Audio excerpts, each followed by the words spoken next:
Great. Very good morning to you all. और आज का जो सेशन है हमारा ये 11th सेशन है। इसको क्विकली मैं रिवाइज करा देता हूँ। पिछले सेशन में हमने क्या किया था। हमने बात की थी पिछले सेशन में कि saying no is a life skill which can be learned. क्योंकि जितने भी स्किल हैं हम बाय बोर्न उनको नहीं जानते। उनकी प्रैक्टिस करने से हम उनकी ज़्यादा पावर का फायदा उठा सकते हैं।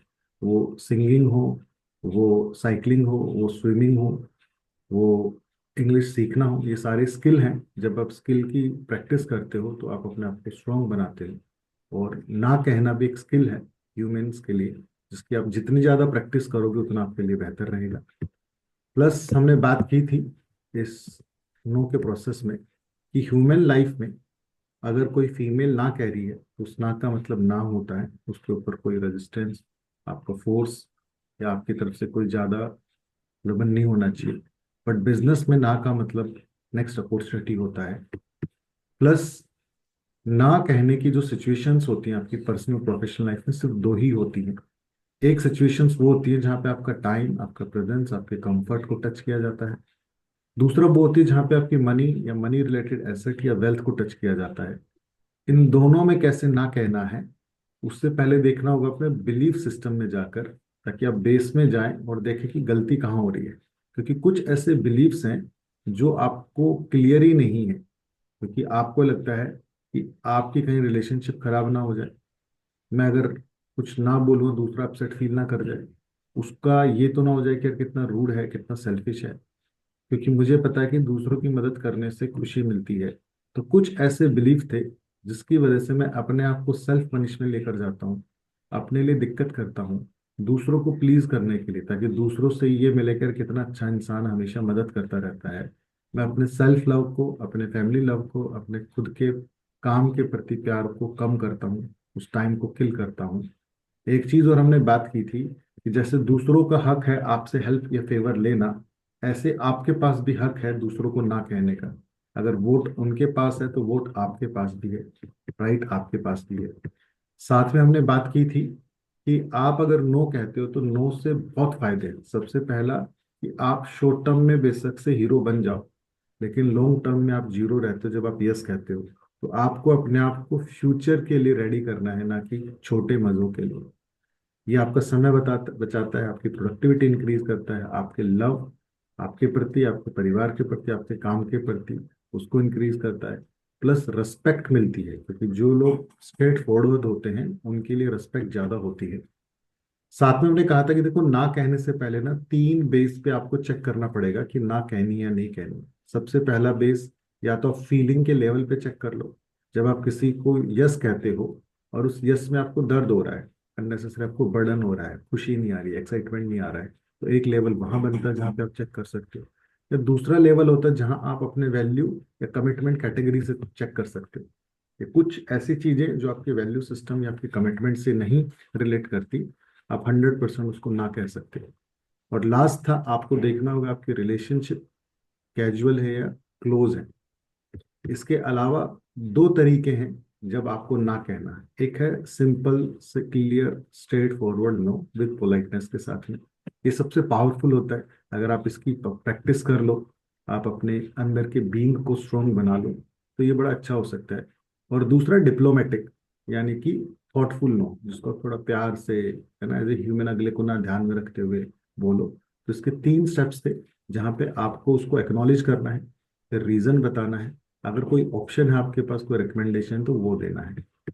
फिर हमने इसकी प्रैक्टिस की थी आप लोगों के साथ में, और मैंने एज ए होमवर्क कहा था कि कोशिश करो कॉन्शियसली पूरा हफ्ता आप इस बीइंग में रहो कि कैसे आप लोगों को ना कहोगे। फिर हमने बात की थी कि financial decision making related to your expense, अगर आपको एक पावरफुल एबिलिटी बिल्ड करनी है, जो बड़े लोग यानी कि जो धनी लोग हैं, बिलेनियर जो लोग हैं, उनका जो माइंडसेट है पैसे को खर्च करने से रिलेटेड, और एक पुअर लोगों का या मिडिल क्लास लोगों का है। एक थ्री रूल चेक दिया था मैंने आप लोगों को। थ्री रूल चेक क्या कहता है कि आपको चेक करना है अफोर्डेबिलिटी, यूजेबिलिटी एंड नेसेसिटी, कि कोई चीज आपके लिए अफोर्डेबल है, यूजफुल है या नेसेसिटी है। बट इंपॉर्टेंट जो है ना, अफोर्डेबिलिटी के बेस पे जो डिसीजन लेते हैं वो पुअर और मिडिल क्लास होते हैं, वो वहीं अटक जाते हैं। आपको शुरुआत करनी है यूजेबिलिटी से, नेसेसिटी से, और फिर देखना है कि वो अफोर्डेबल है या नहीं। तो you have to make affordability the last decision making. ठीक है। साथ में मैंने कहा था कि आपको अपनी खुद की एक लिस्ट बनानी है, बीबीसी लिस्ट। हम तीन तरीके की लिस्ट बना रहे हैं। बेसिक बिलीफ की क्लैरिटी, यानी कि जो बेसिक बिलीफ है related to money, related to business and related to self, ये तीन एरियाज की अगर आप लिस्ट बनाना शुरू कर दोगे तो आपको ऑटोमेटिकली आपकी परफॉर्मेंस, आपकी प्रोडक्टिविटी, आपकी सक्सेस का जो फास्टेस्ट वे ऑफ अचीविंग है वो बढ़ जाएगा। इसके बाद एक टॉपिक रह गया था, बिकॉज हम थोड़े से फास्ट थे। इस टॉपिक को मैं अभी कवर कर लेता हूँ और साथ के साथ आज की जो क्लास उसके ऊपर जाएंगे हम फिर बात करने के लिए। तो इससे नेक्स्ट टॉपिक था जो उस दिन, क्योंकि हमने शेयरिंग की थी, डिस्कशन किया था, उसके बाद इस टॉपिक को मैंने जानबूझकर उस टाइम पे कवर नहीं किया ताकि हम फास्ट ना कर पाए। 3 powerful principle on how to give feedback.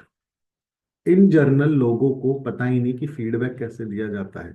वो फीडबैक की जगह या तो उल्टी कर देते हैं या क्रिटिसिज्म कर देते हैं। तो अगर आप देखो, एक तरीका है फीडबैक का और दूसरा तरीका है क्रिटिसिज्म का। इन दोनों में अंतर क्या है? अगर आप बेसिक अंतर को समझो तो आप में से कोई मेरे साथ शेयर करना चाहेगा? देखो जी, इंसान मुंह से बोलता है, क्योंकि क्रिटिसिज्म में भी बोल ही रहा है, कुछ बताना चाह रहा है अगले को, और फीडबैक में भी कुछ बोल रहा है।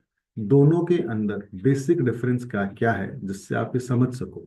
जैसे कौवा और कोयल दूर से दिखने में तो काले ही होते हैं, बट एक बेसिक चीज होती है जिससे आप देख सकते हो यार ये दोनों का है ना अंतर है, और वो है उनकी बोली। जब वो बोलते हैं तो समझ में आता है, अरे ये अलग है, काव काव कर रहा है, ये कोयल अलग है, ये तो कुछ और ही बोल रही, बड़ी मीठी। तो फीडबैक और क्रिटिसिज्म में क्या अंतर है? फीडबैक फोकस करता है कि सामने वालों को मतलब इम्प्रूव इम्प्रूव के लिए स्कोप मतलब सही बताए। हम्म। क्रिटिसिज्म फोकस करता है ज्यादा उसकी गलती क्या है उसके ऊपर। हम्म। मतलब नजरिया का ही अलग है जब हम सामने वाले को बता रहे हैं। अब हम्म। अगर हम क्रिटिसाइज कर रहे हैं तो हम उसको बताएंगे कि यार तुमने अच्छा तो किया, हम्म। बट तुम्हारी तुझसे ये गलतियां हुई, तो वो बाद में आएगी। हम्म। और फीडबैक पे ऐसे है कि यार थोड़ी गलती मतलब थोड़ी गलतियां तो हुई, हम्म। बट अच्छा ये था और तुम्हें मतलब बेहतर कैसे बन सकते हैं उसके ऊपर ज्यादा फोकस रहता है। Beautiful, beautiful. जी तो बताइए। बेसिकली क्रिटिसिज्म जो होगा वो उसके बीइंग को तोड़ने के लिए मतलब उस तरीके की बातें होंगी। हम्म। और फीडबैक में हम हमेशा कंस्ट्रक्टिव बातें करते हैं हम्म। कि बेहतर कैसे हो सकता था। हम्म। ऑनेस्ट फीडबैक भी देते हैं, तभी भी उसके अंदर ये क्लियरली कह सकते हैं कि भाई यहाँ तो बिल्कुल खराब हो गया। हम्म। लेकिन बीइंग नहीं रूठेगा, कंस्ट्रक्टिव बातें होंगी कि हम्म। एक्स वाई जेड आगे बेहतर कैसे होगा। ट्रू, ट्रू, बिल्कुल। राजीव जी, आप कुछ ऐड करना चाहते हैं? हाँ जी। आई थिंक जैसे कि अभी बताया, तो मेन वही है कि जब हम फीडबैक देते हैं हम्म। तो पॉजिटिव वे में हम वो मैसेज पास ऑन कर रहे हैं, कोई भी हम्म। जो भी it is in a positive manner. But criticise करते हैं तो that goes to a negative sense. हम्म। बिल्कुल सही। आप लोगों ने बिल्कुल थीम को पकड़ा है। यानी कि जो भाव है ना, जो नियत है, इंटेंट है, फीडबैक में अगले को अपलिफ्ट करने की, उसको सुधारने की, उसको नेक्स्ट लेवल पर ले जाने की, उसके हित के प्रति, ताकि मैं उसके बारे में सोच रहा हूँ, इस डोमेन से आती है। क्रिटिसिज्म में जो आता है उसको नीचा दिखाने की, उसको तोड़ने की, उसके अंदर कुछ कमी निकालने की, उसको लेस फील कराने की, उस इंसान को, उस भाव से आता है। तो there is a basic difference. और मार्केट में आप देखोगे 90% लोग फीडबैक के नाम पे उल्टी करते हैं क्रिटिसिज्म की। इसी वजह से लोगों का जो भाव होता है बोलने का, देने का, वो स्ट्रांग नहीं होता है। तो आज आपको ये आर्ट सीखनी है, जैसे आपने लास्ट 2 आर्ट सीखी है, इनकी प्रैक्टिस करनी है, ताकि जिंदगी भर एज ए ह्यूमन आप ह्यूमन को एम्पावर कर सको। क्योंकि आपकी एक जिम्मेदारी बनती है, जो आपके आसपास के लोग हैं, आपके फैमिली मेंबर्स हैं, आपके फ्रेंड्स हैं, आपके कलीग्स हैं, या आपके कैजुअल रिलेशन के लोग हैं, जब वो आपसे इंटरेक्शन करें तो वो कहेंगे यार कितना अच्छा इंसान है। तो अच्छा इंसान कौन है? जिसको बड़ी सोच समझ कर ये बताना आता है, उसको समझाना आता है, उसको बोलना आता है फीडबैक बेसिस पे। तो understand one rule of human, इंसानियत का रूल समझो।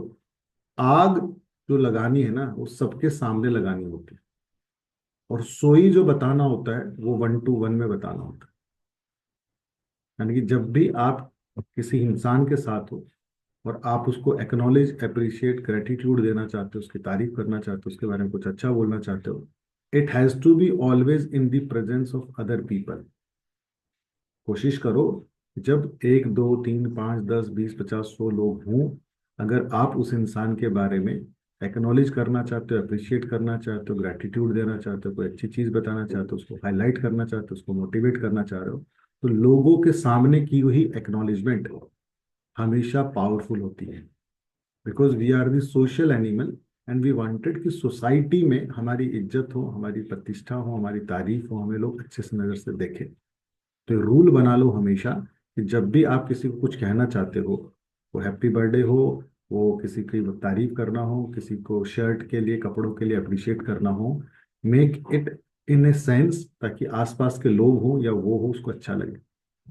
जब भी आपको किसी को कोई सोई बतानी है, स्कोप ऑफ इम्प्रूवमेंट बताना है, उसके अंदर कोई फीडबैक देनी है, कोई सुधार बताना है, it has to B 1-to-1। यानी कि उस जगह पे सिर्फ आप और वो ही हो, या ऐसा माहौल हो, जब आप बैठे हो ऐसा माहौल हो, ऐसा एनवायरनमेंट हो जहां पे आप उसको ये फीडबैक दे सको। क्योंकि ग्रुप के अंदर दी हुई फीडबैक कई बार नेगेटिव ले जाता है इंसान, क्योंकि उसको थोड़ा सा ह्यूमिलेटेड फील होता है, क्योंकि आप उसको कुछ सुधार की चीज बता रहे हो, तो लोगों की जो लिसनिंग है सुधार को लेस से होती है। यार ये मेरे को कुछ सुधार होता है, इसका मेरे अंदर ये कमी है, वो कमी नहीं होती, वो एक बेटरमेंट है। इसके अंदर एक बेटरमेंट किया जा सकता है। That is a first rule जो आपको जिंदगी भर याद रखना है। दूसरा, don't use but, replace it with and. जैसे कि जब मैं बोलूं सूरज आप बहुत सिंसियर हो, आप सुबह उठते हो, आप कमिटेड हो अपनी ग्रोथ के लिए, बट जैसे आपने बट बोला तो हमारा सबकॉन्शियस माइंड अलर्ट हो जाता है, क्योंकि बट से पहले वाली चीज जीरो हो जाती है इसके बाद बोलने के बाद। बट आप है ना थोड़े से कैजुअल हो, तो अब जो कैजुअल बोला गया है तो इसने पिछले वाली चीजों को जीरो कर दिया है, नलिफाई कर दिया है। जैसे आपने मैथ्स में देखा होगा, आप किसी चीज को किसी से मल्टीप्लाई करते हो और मल्टीप्लिकेशन में अगर नेगेटिव है तो उसको भी नेगेटिव कर देता है। बट एक ऐसी चीज है राजीव जी, लोकेश जी, सूरज जी, कि आप पहले वाली बात को नेगेटिव कर देते हो, तो आपको हमेशा एंड यूज करना है कि सूरज जी आप बहुत मेहनती हो, बड़े कमिटेड हो, एंड मैं चाहता हूं कि आप थोड़ा सा फोकस और बढ़ा लो अपने ऊपर। तो ये जैसे ही ये वाली चीज आई आपके साथ में, तो पिछली चीज के साथ में चेरी ऑन दी केक बन जाता है। तीसरी चीज जो आपको कंसिडर करनी है, जब भी आप किसी को कोई फीडबैक दे रहे हो 1-to-1 के अंदर, कोई सोई बता रहे हो, तो use the phrase like I have an idea, और Rajiv ji I have an suggestion which can be useful and helpful, if you are open for input can I share. Suraj ji, I have an idea, I have a suggestion which can be useful and helpful. If you are open for inputs, can I share? यानी कि अगर आपने ये वाली चीज की mastery कर ली, या आपने मास्टरी कर ली, आई सी वन सोई, मुझे लगता है, मेरा थॉट है, अगर आप पहले ये वाले वर्ड यूज करते हो फीडबैक देने से पहले, तो उस बंदे का लिसनिंग का पार्ट और ब्यूटीफुल हो जाता है, क्योंकि उसको लगता है ये उसका थॉट है। कि देखो जी, मेरा एक विचार है कि सूरज आपको ना इस तरीके से भी काम करना चाहिए।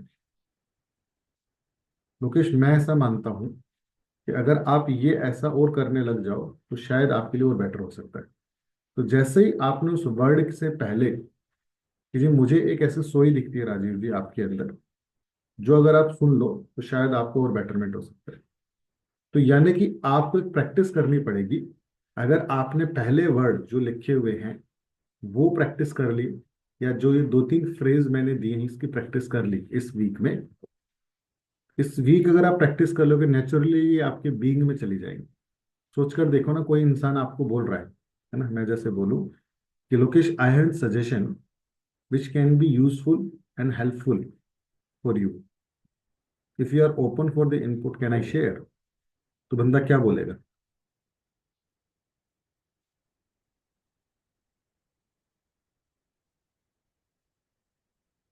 He will be more. जी सूरज।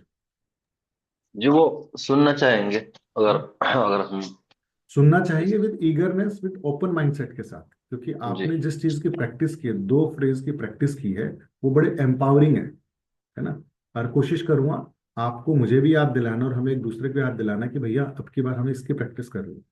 जैसे जब लोग मेरे से बात करते हैं और योगेश्वर जी कैसे हैं, तो मैं आजकल बोलता हूँ कि मैं बहुत खुश हूँ और प्रोग्रेस पे हूँ। तो बंदा एकदम से आश्चर्य, अरे ये तो बड़ी अच्छी चीज बोली यार आपने, यार ये तो बड़ा अच्छा लगा यार, ऐसे तो कोई भी नहीं बोलता है। क्यों? लोग वही बोलते हैं जी ठीक हो। तो ऐसे ही अगर हम एक चीज की और प्रैक्टिस कर लें लोगों से बात करते वक्त, कि Rajiv ji, I have suggestion which is which can be helpful and useful for you, if you are open for the input, can I share. ये 2 लाइनें आपने बोली, 100% विद पॉजिटिव कानों के साथ सुनेगा। कि सर आप जब आते हो ना तो कोशिश क्या करो, गाड़ी है ना, आप है ना वहाँ लाइन्स में लगा के आया करो, इससे आपके लिए फायदा रहेगा। रादर देन सीधे जाके आप बोलो किसी को कि भाई साहब आप ये गाड़ी यहाँ मत खड़ी किया करो, उसको रिलायंस लगा दिया करो, या कुछ भी जो भी सजेशन में, तो एक सिर्फ आर्टिकल सिचुएशन क्रिएट किया आपके लिए। तीसरी चीज जो आपको रखनी है ध्यान, वो तीसरी चीज क्या है, कि use shit sandwich for feedback. Shit sandwich कैसे होता है, कि आप किसी को कोई गलत बात बोलना चाह रहे हो, कोई स्कोप बताना चाह रहे हो, आप उसके अंदर कोई ऐसी चीज जो फीडबैक देना चाह रहे हो, तो always give the positive first, then negative, and then फिर पॉजिटिव। क्योंकि जो नेगेटिव होता है ना, नो जो होता है, या जो क्रिटिसिज्म होता है, या जो पूरा ये डोमेन एक वर्ल्ड है, ये बिल्कुल यूं आपके माइंड में ना चुभता है बिल्कुल। सोई नहीं, ये सुई की तरह है, एकदम फट से चुभता है। तो इसको कैसे चुभाना है, कैसे उसको क्राफ्ट करना है, तो उसके लिए बेस्ट पार्ट क्या है, कि आपको सबसे पहले उसको आग करना, एक्नॉलेज करना है, फिर सोई बताना है, फिर दोबारा से एक्नॉलेज करना, उसको रिफिल करना है ना। कि मैं अगर सूरज जी आपको ये बताऊं, जितने सिंसियर आप हो, मुझे ऐसा कोई नहीं दिखा। और अगर आप अपना कमिटमेंट लेवल सुबह उठने का इम्प्रूव कर लो, तो ये आपको नेक्स्ट लेवल पर लेकर चला जाएगा। क्योंकि मैं आपके अंदर एक फ्यूचर का बहुत स्ट्रॉन्ग प्लेयर देखता हूँ। तो if notice what I did, मैंने पहले आग किया, फिर एक सोई बताई, और फिर मैंने आग कर दिया, है ना। तो अब इसकी थोड़ी सी प्रैक्टिस करेंगे, क्योंकि ये वाला स्किल भी प्रैक्टिस के बेसिस पे है। And I am sharing the screen with you. तो अगर आप लोगों को एक एक सोई देनी हो, किसी को फीडबैक देनी हो आपस में, तो कैसे देंगे, थोड़ा सा एक बार शेयर करते हैं। आज है हम। जी, करें प्रैक्टिस। तो पहला रूल क्या था, कि जब भी आप किसी को आग लगाओ तो सबके सामने, सोई बताओ तो 1 to 1 में। दूसरा, जब आप किसी को सोई दे रहे हो, फीडबैक दे रहे हो, तो always use some phrases, like मेरा मानना है, मेरे पास एक सुझाव है, अगर आप अलाउ करो। और तीसरा, जब आप उसको दे रहे हो, तो पहले आग दो, फिर सोई दो, और फिर आग दो। 1 to 1 में भी ऐसा नहीं कि 1 to 1 में सीधा आपने क्रिएट कर दिया, you have to make that people more powerful. ठीक है जी। तो लोकेश जी, राजीव जी, सूरज जी, अगर थोड़ी सी प्रैक्टिस करें, कोई भी आर्टिफिशियल सिचुएशन अपने लिए, हमारे लिए, अपने किसी दोस्त के लिए क्रिएट करते हैं। जी।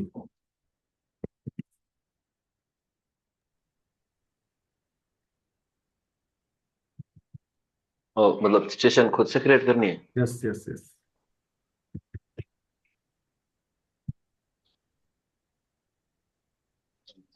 अ, ठीक है, मैं राधा को, ट्राई राधा, करता हूँ। राधा को दे दो आप तरुणा नहीं, जी मैं को तो दे देना, राजीव जी। अच्छा, मैं तो राजू जी के बारे में सोच रहा था एक्चुअली। राजीव जी को दे दो। हाँ। नहीं मतलब राजू जी के जो इनपुट्स है, या उनके जो भी शेयरिंग होते हैं, वो बहुत बहुत वैल्यूबल होती है। Hmm, I really think that these sharings, make the lectures even more interactive and more valuable. मैं बस यही सोचता हूँ हमेशा, कि अगर राजू जी अपना चेहरा भी दिखाए, तो वो हमारे लिए भी बहुत अच्छा रहेगा हमेशा के लिए, कि मतलब वो session will be more live and more interactive. और एनीवेज, वो मतलब आई रियली लाइक कि वो बहुत एक्टिव रहते हैं पूरे सेशन में। Beautiful, beautiful. यानी कि हमने तीनों चीजों को कवर किया, पहले आग लगाई, फिर सोई बताया, लास्ट में फिर कवर अप किया हमने आग के साथ। ब्यूटीफुल। लोकेश जी, राजीव जी, आप इसकी प्रैक्टिस करना चाहेंगे so that you can get the concept? Still thinking. मैं भी सर ज़्यादा सिचुएशन लिखा सोच रहा हूँ। है।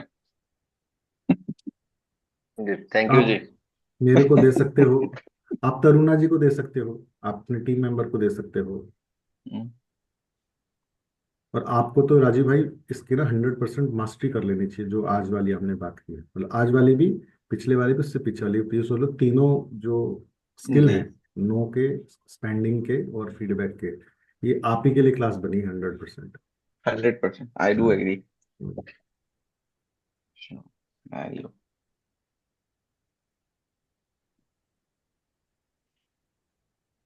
लोकेश जी आप देख लीजिए, लेट्स सपोज हाँ, आपको वरुण को देना है, या मुझे देना है, या प्रियंका को देना है, तो how will you create it? Rajiv sir आप योगेश्वर देखो। भैया, हम्म। बहुत कमाल का सेशन दिया आपने। उस हम्म। दिन मुझे, वरुण को, प्रियंका को, हम तीनों लोगों को बहुत अच्छी लर्निंग रही उस दिन की। और बहुत कंसर्न और बहुत केयर दिख रहा था। हम्म। बहुत मजा आ रहा था उस दिन की शेयरिंग में, जब हम मिले थे मीटिंग में, हम्म। यानी मंडे को। हम्म। So thank you so much first of all उसके लिए। हम्म। बट एक ही चीज मैं आपको उसके अंदर कहना नहीं चाहूँ। नहीं नहीं नहीं नहीं नहीं नहीं नहीं, बिल्कुल भी नहीं। नंबर कट गए बट लगा दिया। बट लगा दिया। हाँ, हम्म। ठीक है। इसी चीज को लेके प्रेजेंट रहना है हमें। हम बहुत बार लाइफ में अनजाने में बट के शिकार हो चुके हैं, और हमें नहीं पता सबकॉन्शियस माइंड में कैसे चुपचाप घुस जाती है वो चीज, ठीक है। है ना? कि सूरज जी आपको एक बात बताऊं, आप जैसा घटिया इंसान बहुत अच्छा होता है। वर्ड घटिया जब आ गया ना, तो बढ़िया बोलो कुछ बोलो, वहां दिमाग अटक जाता है। तो ऐसा ही वर्ड जो है ये बट है। जी, वापस से ट्राई करेंगे।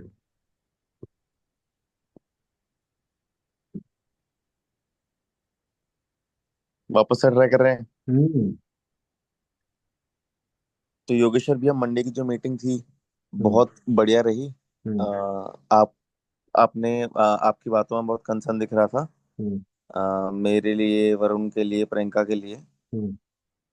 और एक चीज मैं आपको उसके अंदर लेकिन फिर भी बताना चाहूंगा हम्म।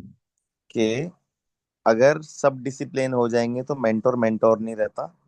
हम्म। तो यही चीज है। बाकी सर, उसको भी आपने बहुत इजीली, बहुत प्यार से ले लिया। हम्म। टेम्परमेंट आपने वहां पे भी लूज नहीं किया। हम्म। तो thank you so much Yogeshwar भैया फॉर बीइंग देयर हमेशा हम्म। हमारे लिए। Beautiful, beautiful. Are you getting, you cover all the three aspect. जी Rajiv sir, over to you. हम्म। तो योगेश्वर जी, आपका जो ये सेशन है दिस इज रियली हेल्पफुल, काफी इंफॉर्मेटिव होता है और इम्प्लीमेंटेबल होता है।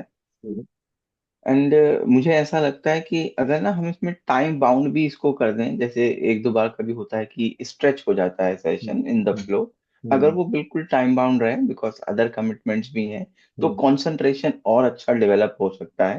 एंड अदरवाइज तो जो हमें वैल्यू मिल रही है बहुत ज्यादा इम्प्लीमेंटेबल है और काफी चीजें हम इम्प्लीमेंट भी कर रहे हैं।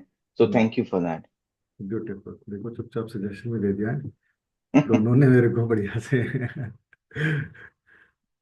Thank you for your suggestions, I will 100% consider and implement it. और now we covered the last sessions, three learnings जो 100% हमें इम्प्लीमेंट करनी है, एक दूसरे को थोड़ा थोड़ा नज करना है, ताकि ये हम कर सकें। ये लाइफ लॉन्ग स्किल है जो आपके साथ हमेशा रहेगा, and you will love me for this part. भाई हमें ये चीज सिखाई गई है। अब इसके बाद हम आते हैं अपने नेक्स्ट पे।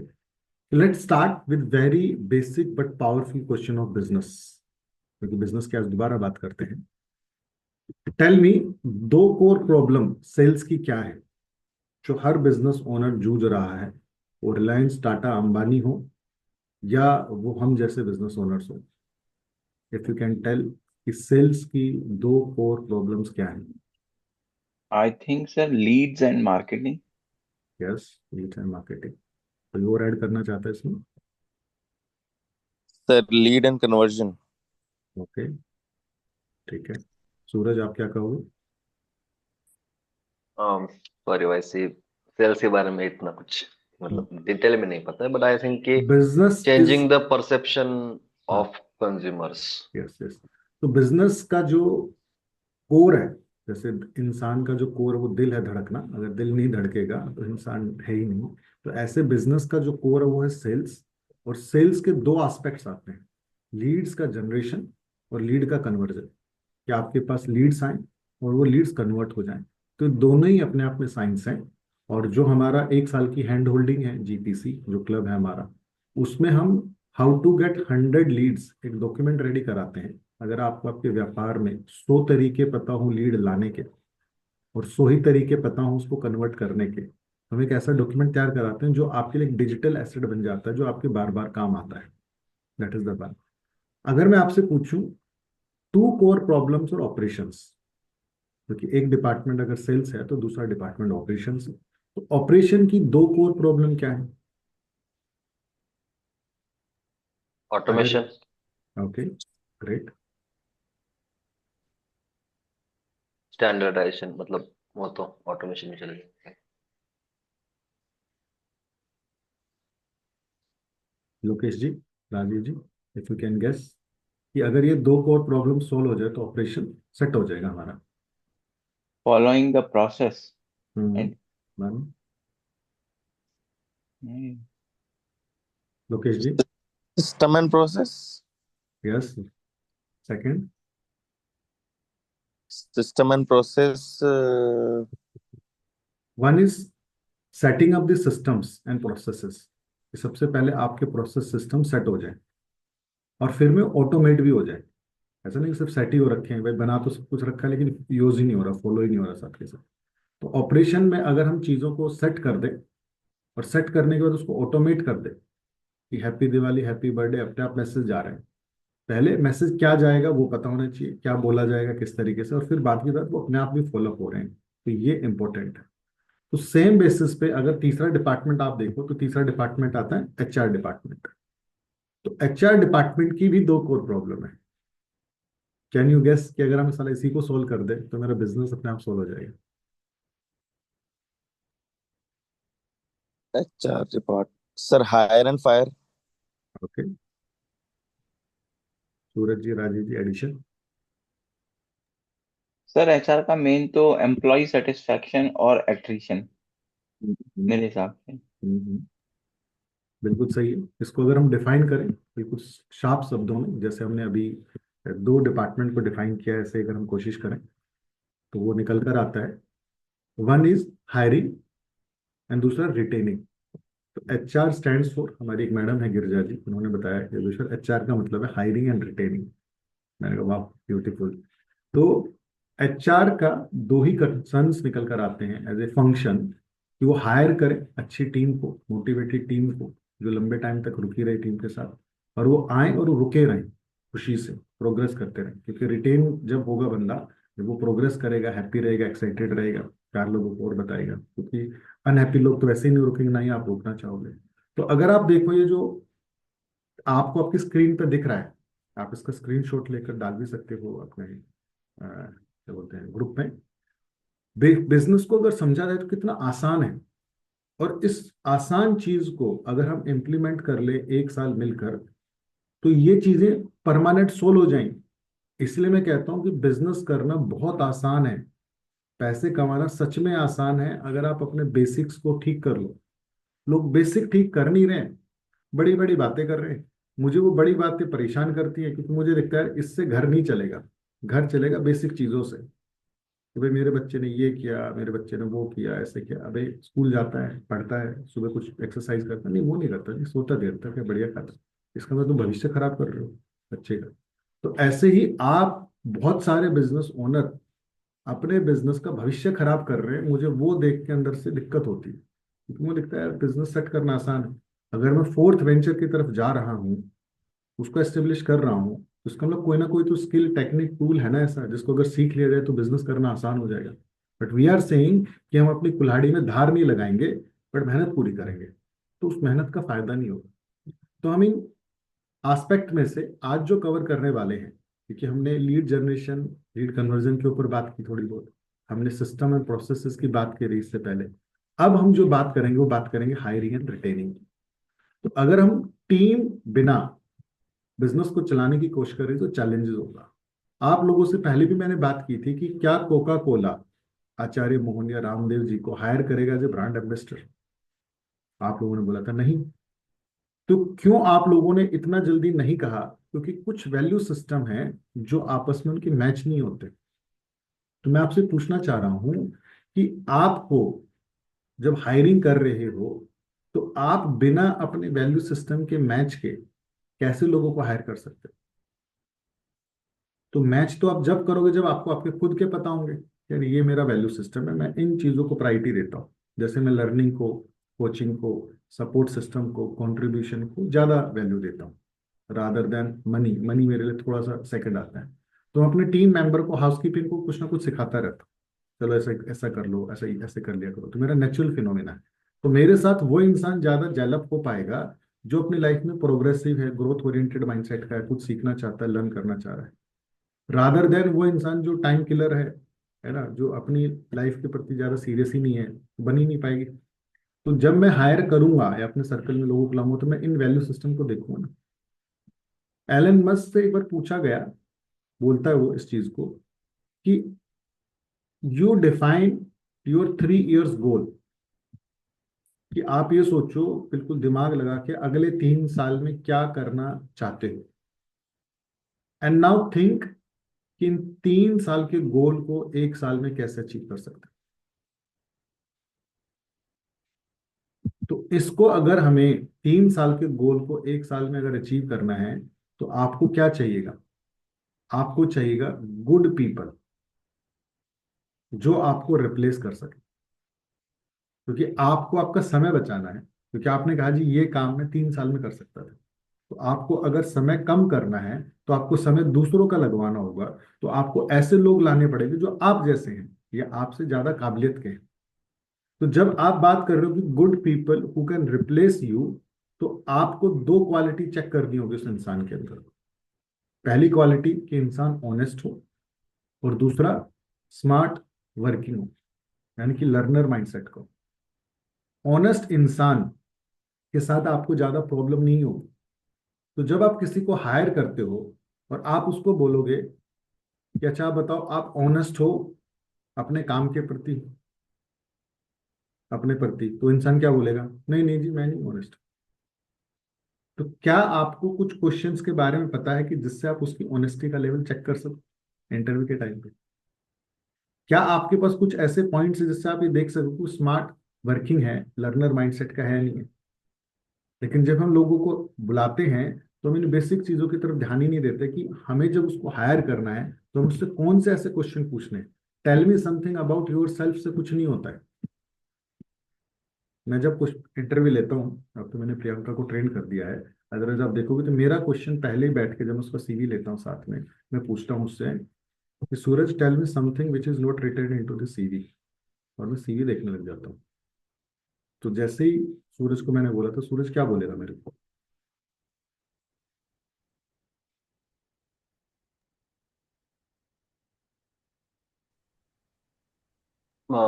मोस्टली सीवी पे तो जो होता है हमारे, वो फॉर्मल फॉर्मल चीजें होती है मोस्टली। तो मैंने बोला कि लोगेश कुछ ऐसा बताओ जो सीवी में ना लिखा हो, और मैं ऐसे सीवी देखने लग जाता हूँ। तो जो इंटरव्यू दे रहा है उसकी पहली लाइन क्या होती है?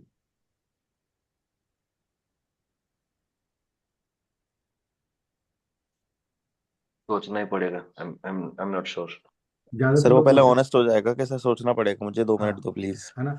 और वो फट से क्या बोलेगा एकदम से? Sir my name is Lokesh. हर इंसान यहाँ से शुरू करता है। मैं बोलता हूँ उसकी तरफ देख के, क्योंकि उससे पहले मैं देखता नहीं, मैं सीवी की तरफ देखता रहता हूँ। मैं लोकेश, ये तो नाम लिखा हुआ है सीवी के अंदर, आपने शायद ध्यान से नहीं सुना। तो कुछ ऐसा बताओ जो सीवी के अंदर रहा हो। वो बंदा ना एकदम से पोज हो जाता है कि साला ये क्या हो गया, है ना। तो कुछ फ्रैक्शन में मैंने उसकी अटेंशन लेकर आ गया कि बात कर सीरियस वाली, वो वाली नहीं जो तू सोच कर आया है। फिर उसके बाद जब वो मेरे को दिखता है 30 सेकंड तक नहीं बोल रहा है, वो आउट ऑफ जोन जा रहा है, फिर मैं उसको बड़े कंफर्ट करा देता हूँ उसे टाइम पे। अरे भाई बहुत कुछ ऐसा ना जिसमें नहीं लिखा, आपके पापा क्या करते हैं, मम्मी क्या करती है, आपने क्या बैकग्राउंड में किया है, बहुत कुछ ऐसा बताने को, फिर एकदम से कंफर्ट में आ जाता है कि सर मेरे फादर ये करते हैं, मम्मी ये करते हैं, ऐसे करते हैं, ऐसे करते हैं। देन उसको मैं थोड़ा डेवलप कर देता हूँ साथ में, तो उससे पहले दिखा देता हूँ तो इंटरव्यू दे रहा है, तो be particular with that present in that. तो ऐसे ही आपने इंटरव्यू लेनी है, साल में कम से कम 10 12 15 बार तो इंटरव्यू लेते हो आप, जब आपको टीम हायर करनी है, या जब आप बड़ा बनने का सपना सोच रहे हो तो इसका मतलब टीम तो आपको हायर करनी पड़ेगी। शुरू में तो हम ही जैसे लोग हायर करते हैं। और सबसे इंपॉर्टेंट चीज, बेशक से कोई दूसरा बंदा हायर कर दे, काम आपकी ऑर्गेनाइजेशन में बंदा करेगा तो आपको तो 100% पता होना चाहिए बंदा है कैसा। आप जज कैसे करोगे, क्या क्वेश्चन है आपके पास ऐसे जिनसे आप जज करोगे, किस तरीके से पूछोगे। तो मेरा इंटेंट सिर्फ ये बताने का है, आपको समझाने का है कि आपके एचआर डिपार्टमेंट में सबसे इंपॉर्टेंट चीज होती है हायरिंग। हायरिंग का एक प्रोसेस सेट करना होगा आपको, वैल्यू सिस्टम से रिलेटेड, उसको ऑनेस्टी, उसके स्मार्टनेस को देखने से रिलेटेड, क्या क्वेश्चन पूछोगे, किस तरीके से बात करोगे, क्या कहानी होगी, what qualities will you see before hiring, and how will you जज honesty to stay at least 1 year. यानी कि आप बंदे के साथ कुछ ऐसी बात करते हो जहां पे उस बंदे को बोलते हो कि भैया हमारे यहाँ पे ना एक एग्रीमेंट होता है, हमारे यहाँ पे एक एमओयू होता है, एक तरीका है जिस तरीके से मैं बात करता हूँ उस बंदे के साथ में। और मैं देखने की कोशिश करता हूँ कि आपको 1 साल तक तो इस कंपनी के साथ रुकना पड़ेगा। कोई इंसान कह रहा है आपको कि सर मैं 1 साल रुका हूँ उसके बाद छोड़ के चला जाऊंगा, तो ऐसे बंदे को आप हायर करोगे या नहीं करोगे?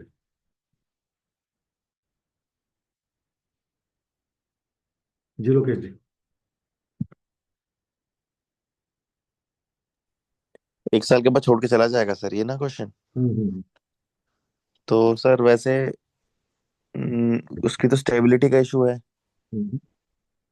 तो अगर स्टेबिलिटी का इशू है तो फिर हायर हम नहीं करेंगे उसको। हम्म। लेकिन वो खुद से तो कमिटमेंट दे रहा है ना 1 साल की, कि यार हम्म। मैं 1 साल रुकूंगा। हम्म। तो ये बात भी है कि फिर हमें हमारे वर्किंग एनवायरनमेंट में भी थोड़ा ट्रस्ट होना चाहिए कि यार मतलब अगर वो 1 साल के लिए बोल रहा है और अगर उसके बाद भी अगर हम उसको एक अच्छा एनवायरनमेंट दे रहे हैं हम्म। तो शायद चांसेस है कि वो रुक भी जाए। और हम वैसे भी उसको 1 साल का ही बोल रहे हैं ना, वो भी एग्री कर रहा है। गुड। तो राजी सर। सर यहाँ पे ना थोड़ा सा कंफ्यूजन है कि वो ये कमिटमेंट दे रहा है कि हम उससे पूछ रहे हैं, अगर हम पूछ रहे हैं कि भाई हमारे को आपको एक साल का आपको क्या कहते हैं एग्रीमेंट साइन करना पड़ेगा, हम्म। And if he says yes sir no problem with that I can do it, हम्म। सो उस केस में तो हम ओके करेंगे कि हाँ भाई we can hire this person. और ब्यूटीफुल। अगर वो कह रहा है कि नहीं सर मैं रहूंगा तो पक्का मगर एग्रीमेंट साइन नहीं कर सकता, तो फिर हम उसको नमस्ते कर देंगे। हाँ, नमस्ते कर देंगे, बिल्कुल सही कहा। तो मैं सिर्फ इस पूरी कन्वर्सेशन में क्या बताना चाह रहा हूँ कि as a employer, as a business owner, as a boss, हमारी एक्सपेक्टेशन किसी भी हायरिंग से सिर्फ 1 साल की होनी चाहिए कि मेरे साथ 1 साल लग जाए। उसके बाद मेरा गेम है, मेरा एनवायरनमेंट है, मेरी ऑफरिंग्स है, मेरे बेनिफिट है, वो 1 का 2 बनाए, 3 बनाए, 5 बनाए, that is their choice. But जब हम बंदे को हायर करते हैं तो हम इस एक्सपेक्टेशन को रखते ही नहीं है, ना उसको क्लियर कर पाते हैं और ना अपने आप के साथ क्लियर होते। तो अगर बंदा हमारे साथ 1 साल तक रुकता है, मेरा सिस्टम प्रोसेसेस अगर बेटर है, तो मेरे लिए बहुत वैल्यूएबल बढ़िया बंदा है। उसके बाद उसके हिसाब से देखा जाएगा, यानी कि कंपनी के सिस्टम पॉलिसी प्रोसेस अगर अच्छे होंगे तो टेक ऑन हो जाएगा। तो मेरा सिर्फ कहना ये है, समझाना ये है आपको कि आप कैसे उसकी ऑनेस्टी और स्मार्ट हार्ड वर्किंग नेचर को, लर्नर माइंडसेट को तलाश करोगे, तो देखना पड़ेगा। जैसे आपने उससे पूछा कि भाई आप लर्निंग के लिए क्या करते हो, आप उससे पूछ रहे हो कि जी आपको पता है किसी इंसान की ग्रोथ के लिए लर्निंग, ट्रेनिंग, डेवलपमेंट, है ना, रीडिंग बहुत मायने रखता है, तो क्या बोलेगा? यस देगा, क्योंकि आपको उसको यस कराना है। तो उससे पूछोगे आप कि आपने पिछले 1 हफ्ते में या 1 महीने में क्या कुछ ऐसा किया है जिससे आपने लर्निंग, ट्रेनिंग, डेवलपमेंट फोकस किया है।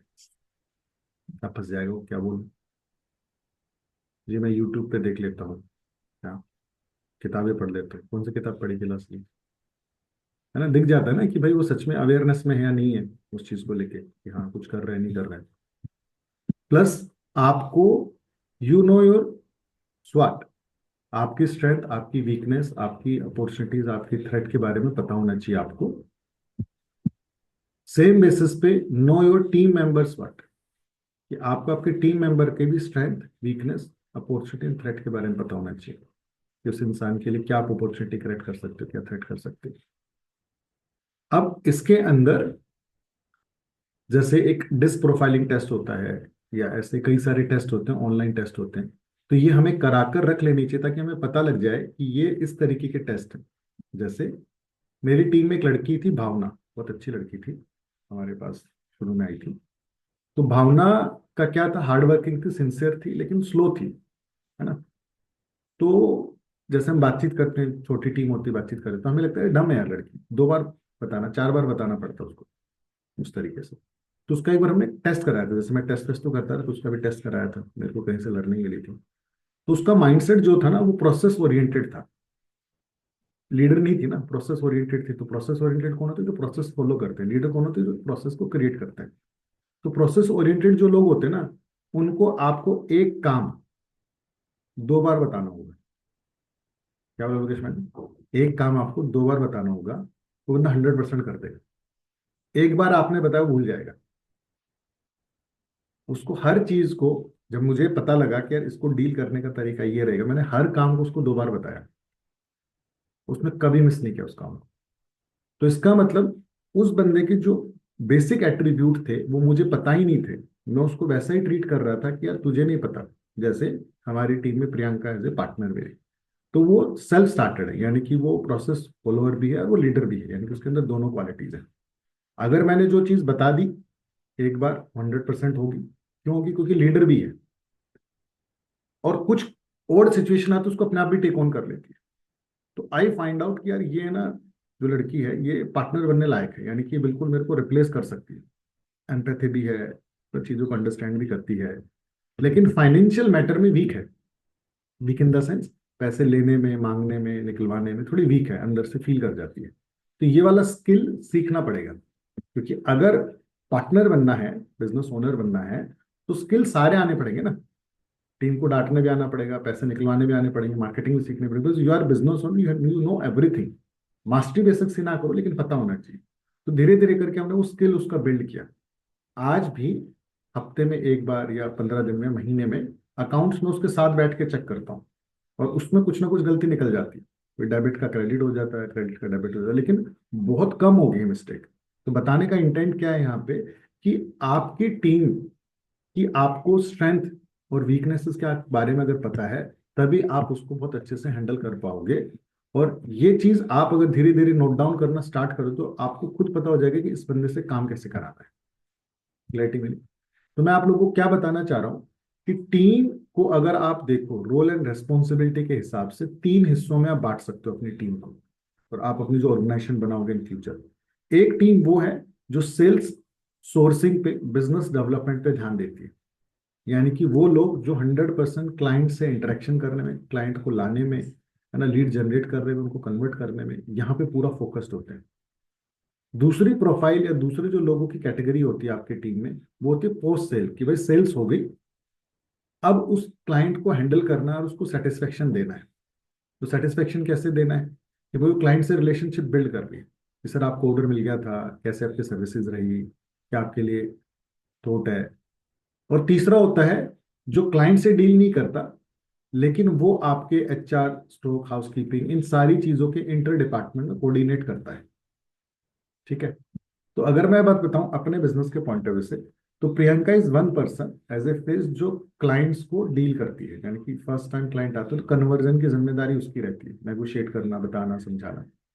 जब क्लाइंट आ गया, ऑन बोर्ड हो गया, तो अंजलि है वो चीजों को टेक ऑन करती है। उनके लिए उनका इंटरनेट का पासवर्ड डालना, उनके लिए कॉन्ट्रैक्ट बनवाना, उनसे जाकर उनको पेमेंट के लिए रिमाइंड कराना, तो ये चीजें अंजलि भी टेक ऑन करने लगी है साथ ही। एक हमारी टीम में चांदनी है, तो बहुत कम लोगों को पता है ना, सीए की बच्ची वो बैठती है हमारे साथ में। तो जितने भी बिल्स की एंट्री होती है, जितने भी पेमेंट के, टीडीएस के, जीएसटी के रिमाइंडर जाते हैं, चीजें होती हैं, वो सारे वो एंटर करती है। तो अगर आप नोटिस करो, चांदनी का क्लाइंट से कोई लेना देना ही नहीं, क्योंकि थर्ड टीम के अंदर है, बट है तो टीम मेंबर ना। तो आपको देखना होगा कि आप किस लेवल के बंदे को ला रहे हो, और कौन कौन से स्किल्स को बिल्ड कर रहे हो। मजे की बात यह है कि एज आई सेड, कि आप अगर इस कोर्स में हो और आपने अपने लिए प्रोसेस कोऑर्डिनेटर नहीं रखा, 15, 18, 20 हज़ार रुपए का बच्चा, तो आप अपनी रोटी जो बड़ी महंगे वाली है, बहुत गलत तरीके से खा रहे हो, क्योंकि उसको कोई सस्ते वाला टेक ऑन कर सकता है, बता सकता है। तो ये तीन बेसिकली डिपार्टमेंट्स होते हैं ऑर्गेनाइजेशन को समझने के लिए, मोटा मोटा तीन तरीके के रोल एंड गोल होते हैं। अब एक कॉन्सेप्ट है रेसी। ये बहुत अच्छा कॉन्सेप्ट है कि भाई आप देखोगे कि कौन आपकी टीम में रेस्पॉन्सिबल बंदा है काम करने के लिए, कौन अकाउंटेबल है, किससे कंसल्ट करोगे, किसको इन्फॉर्म करोगे। तो जो रेसी कॉन्सेप्ट है ना, बहुत सारे कोर्सेज में पढ़ाया जाता है, बहुत सारे लोग ऑनलाइन इसको पढ़ लेते हैं, समझ लेते हैं और एक दूसरे को ज्ञान देते हैं। लेकिन मैं बता दूं, ये वाला कॉन्सेप्ट, ये वाली फिलॉसफी इंडियन एसएमई और स्मॉल बिजनेस ओनर के कॉन्टेक्स्ट में नहीं चलती। हर ज्ञान जो आपने इकट्ठा कर लिया, हर सर्वे जो आपके पास आ रखा है, तो जरूरी नहीं वो आपके लिए काम करेगा। हम बहुत बार बाहर की लर्निंग्स को, यूएसए में ऐसा हुआ, कनाडा में ऐसा हुआ, वहाँ का कल्चर, वहाँ का एनवायरनमेंट, वहाँ का थिंकिंग पैटर्न बहुत अलग है। सेम स्टडी को आप यूं कहीं इंप्लीमेंट नहीं कर सकते। तो सेम बेसिस पे रेसी जो कॉन्सेप्ट है, ये बहुत पावरफुल है बड़ी ऑर्गेनाइजेशन के लिए। बट हमने कहीं सुना है, चार लोगों ने बड़े अच्छे से बताया, तो हमें लगता है इसको हम लगाने की कोशिश करते हैं। और मैं लोगों को बोलता हूँ भाई साहब, ये लग ही नहीं पाता है किसी भी तरीके से। तो बहुत बार लोगों को डिफरेंशिएशन ही नहीं पता है कि उनकी लाइफ में, उसके बिजनेस स्ट्रक्चर में कौन सी लर्निंग लगेगी। तो लर्निंग जो लगेगी बिजनेस ओनर के अंदर, वो लगेगी 3 लेयर लर्निंग, जो आज हम सीखने वाले हैं। ये 3 लेयर लर्निंग आपको मदद करती है इस चीज को लेके, define the role and responsibilities, ensure करती है ये आपके कम्युनिकेशन वर्क फ्लो को बेटर कराने के लिए, डिसीजन मेकिंग के लिए, टीम में अकाउंटेबिलिटी बनाने के लिए, क्लियर कम्युनिकेशन बिल्ड करने के लिए, ताकि आपका जो मिसकम्युनिकेशन है, जो आपस में चीजें फंस जाती हैं, उनको अवॉइड किया जा सकते हैं। तो ये 3 लेयर स्ट्रक्चर क्या कहता है आपको? 3 लेयर स्ट्रक्चर कहता है आपकी कंपनी में आप एज ए रोल, डूअर कौन है, सपोर्टर कौन है और ऑडिटर कौन है। आप 3 रोल डिफाइन कर लो, कौन डू करेगा, कौन सपोर्ट करेगा और ऑडिट कौन करेगा। तो क्लाइंटों का, जो हमारे ऑफिस के अंदर कोवर्किंग में आए हैं, उनके एग्रीमेंट बने, उनका आईडी पासवर्ड डले हुए नहीं डले हुए, उनको कोई दिक्कत तो नहीं आ रही, तो ये काम अंजलि का है। सपोर्ट कौन कर रही है? प्रियंका। और मैं पीछे से नजर रखता हूँ, यार ये ऐसा नहीं हो रहा, मैं उसका इनपुट दे देता हूँ, यार ये ऐसा इसके ऊपर काम करना है। सेम बेसिस पे अगर आप देखोगे, doer is who's having the responsibility, supporter is accountable है कि मैं जवाबदेह हूँ, जिम्मेदार नहीं। There is a difference between जिम्मेदार एंड जवाबदेही। कोई बता सकते हैं इसका थोड़ा सा डिफरेंस?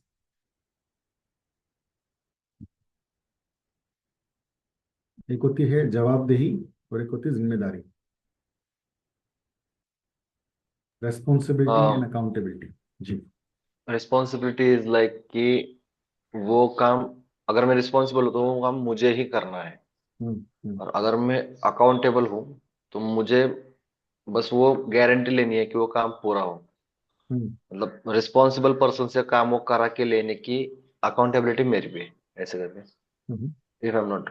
हम्म। जी। Rajiv sir, Lokesh ji, Yogesh ji. Sir, responsibility और अकाउंटेबिलिटी में जैसे मैं अपना एग्जांपल यहाँ पे ले सकता हूँ। लाइक जैसे हम अगर कहीं पे जैसे लैपटॉप्स वगैरह हम लोग प्रोवाइड कराते हैं, हम्म। तो उसमें अगर हम लैपटॉप दे रहे हैं तो अकाउंटेबिलिटी मेरी है। अगर हम्म। कोई उसमें चैलेंज आता है, कुछ भी प्रॉब्लम होती है, क्यूसी प्रॉपर नहीं हुई, तो हम्म। उसकी रिस्पॉन्सिव मतलब क्या बोलते हैं उसकी, अकाउंट रिस्पॉन्सिबिलिटी, सॉरी अकाउंटेबिलिटी मेरी है। I hmm. Am answerable for that. Hmm. However, वो काम करने की जो रिस्पॉन्सिबिलिटी है वो मेरे टीम मेंबर, लाइक हमारी टीम मेंबर जो श्वेता है, वो उसकी है कि हम्म। जो लैपटॉप आता है उसकी क्यूसी करना है और जो भी उसमें एक्शन पॉइंट्स होते हैं हम्म। वो चेक करने हैं सारे। हम्म। बिल्कुल सही आई कहा। थिंक। लोकेश, आप कुछ ऐड करना चाहोगे? मोरलेस सेम है, उसी वर्ल्ड से आपने ऑपरेट किया है। हाँ जी सर। मतलब बेसिकली अकाउंटेबल लीडर्स होते हैं। हम्म। मतलब एक उसके ऊपर रहते हैं कि लीडर अपने जो ऊपर वाला लीडर है उसको अकाउंटेबल होता है। हम्म। और रिस्पॉन्सिबल जितने भी जूनियर्स होते हैं वो उस काम के लिए हो जाते हैं हम्म। कि अगर कोई नीचे काम भी कर रहा है लेकिन उसके ऊपर जो लीडर है वो अकाउंटेबल जरूर है, जवाबदेही देने के लिए वहां पे है कि काम हुआ कि नहीं हुआ, भले ही रिस्पॉन्सिबल एक जूनियर ही क्यों ना हो। नाइस। तो इसको अगर ऐसे समझे, वेलकम योगेश जी, आपका मैसेज दिख गया है, thank you for joining. Responsibility का सर्कल जो होता है छोटा होता है, अकाउंटेबिलिटी का सर्कल बड़ा होता है। यानी कि अकाउंटेबिलिटी के अंदर ही रेस्पॉन्सिबिलिटी भी आती है, बट रेस्पॉन्सिबिलिटी के दायरे से बाहर चला जाता है अकाउंटेबिलिटी। यानी कि जवाबदेही जो है वो बड़ी होती है जिम्मेदारी से, क्योंकि जिम्मेदारी वाला इंसान छोटा होता है, फॉलोअर हो सकता है, बट जो अकाउंटेबल होता है वो एक लीडर होता है, वो पूरा कंसिडर करता है।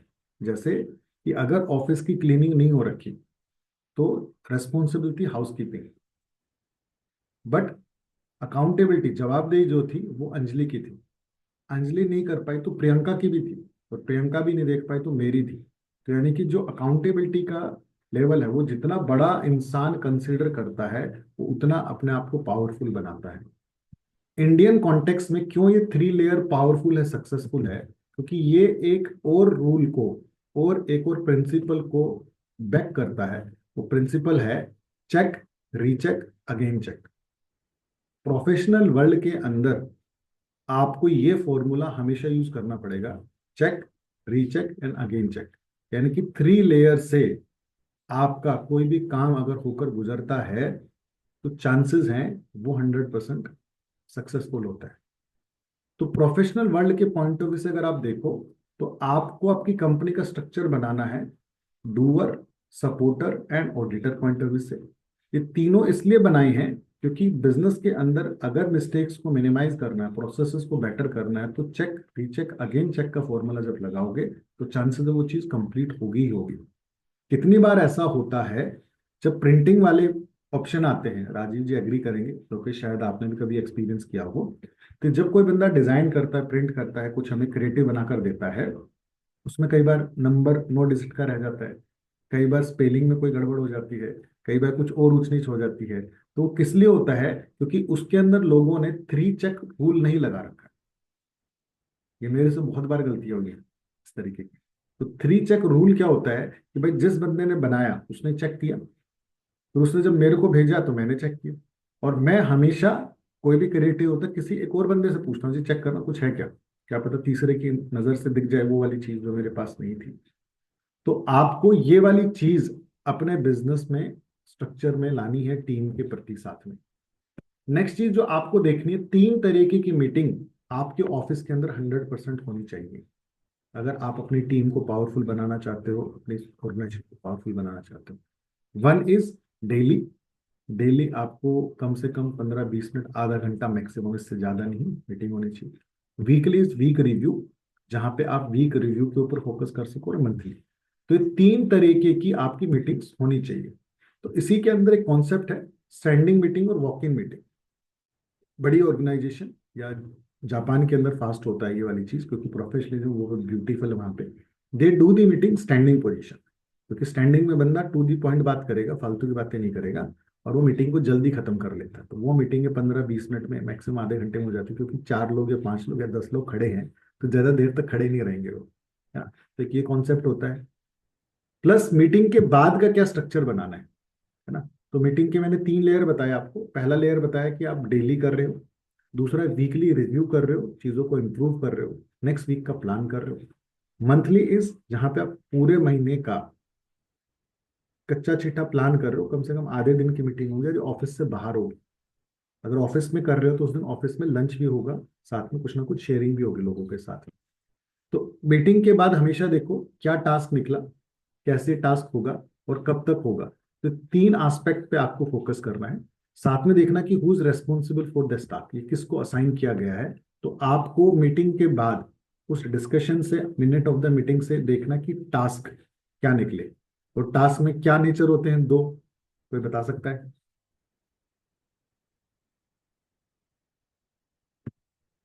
टास्क के दो नेचर होते हैं, प्रवृत्ति दो होती है। रिपीट टास्क और one time task. One time task. तो हमेशा मीटिंग के बाद देखो कि ये वन टाइम टास्क है या रिपीट नेचर का है। 70% काम रिपीट नेचर के होते हैं, तो जब रिपीट नेचर के तो वो कहाँ चले जाएंगे, आपके daily weekly monthly repeat tracker sheet के अंदर चले जाएंगे, ताकि आपके सिस्टम में प्रोसेसेस बेटर बन सके। किसी भी टास्क का होने का जो तरीका है, हाउ, हाउ क्या है basically, how is a process. तो जितना ज्यादा आप हाउ को लिखोगे उतने ज्यादा आपके प्रोसेसेस बेटर होंगे। बाय व्हेन क्या है, timeline. Timeline. That means it shows the performance and productivity of that person. तो ये उस बंदे को जज करने का उसका केपीआई है कि भाई ये बंदा उस टाइम तक कर पा रहा है नहीं कर पा रहा है, इसकी परफॉर्मेंस ठीक है नहीं। किसकी, बाई हूम, यानी कि जिसने करना है। तो ये चार एस्पेक्ट की अगर आपने मास्टरी कर ली, सिस्टम बना लिया, तो आपकी टीम की प्रोडक्टिविटी बढ़ जाती है, आपकी कंपनी के सिस्टम में प्रोसेसेस और बेटर हो जाता है। नेक्स्ट क्या बताना चाह रहा हूं, how to handle a team and how to assign task. कि आपके पास टीम है, टीम को कैसे हैंडल करोगे, कैसे उसको टास्क असाइन करोगे, ये भी एक प्यारी ब्यूटीफुल चीज है जो आपको सीख लेनी है मेरे साथ में, और इसकी प्रैक्टिस कर लेनी है as a human skill. First, be clear with role goal responsibility of team members. सबसे पहले आपको जिस टीम मेंबर को आपने रखा है, आपके पास एक बंदा है, दो है या तीन है, उसका क्या रोल है, क्या गोल है, क्या रेस्पॉन्सिबिलिटीज हैं, ये आपको क्लियर होनी चाहिए। आप बोलोगे योगेश्वर ये कहने में तो बहुत अच्छा लगता है लेकिन कैसे, ये तो बताओ। बट हाउ, बट हाउ का मतलब बट से पहले वाला क्या होगा, जीरो। इंपॉर्टेंट क्या बच गया इस लाइन के अंदर, हाउ, हाउ बताओ भाई, वो ज्यादा इंपॉर्टेंट है। तो how is ready A daily weekly monthly repeat task list. अगर आपने अपने टीम मेंबर की कि भाई डेली तेरे को क्या क्या करना है, वीकली क्या क्या करना है, मंथली क्या क्या करना है, अगर आपने उसकी लिस्ट बनवा दी या बनवानी शुरू कर दी, तो आपने बहुत सारे कामों से छुटकारा पा लिया। अब वो काम होंगे कैसे, उसकी चेकलिस्ट बना दी कि भाई कोई क्लाइंट आएगा, तेरे को क्लाइंट हैंडल करना है, लेकिन हैंडल कैसे करना है, पहले ये बोलना है, फिर ये बोलना है, फिर ये दिखाना है, उसके बाद यहाँ बैठाना है, फिर ये देना है, तो आपकी चेकलिस्ट होगी। और स्टैंडर्ड ऑपरेटिंग प्रोसेसेस, एसओपीज, कि इस सिचुएशन में ये कर दोगे, इस सिचुएशन में ये कर दो, क्लाइंट अगर ऐसे ऐसे कर रहा है तो ऐसे कर देना और ऐसे कर देना। अगर आपने ये चीज बना दी तो आपको आपकी टीम को हैंडल करना आसान हो जाएगा। दूसरी चीज, उसके केआर एंड केपीआई डिफाइन कर दो कि भाई तेरे ये की रोल एंड रेस्पॉन्सिबिलिटीज हैं, जो धीरे धीरे बन जाएगी। और इन चीजों को तो मैं 100% देखूंगा ही देखूँ कि भाई डेली तुम 5 कॉल कर रहे हो नहीं कर रहे हो।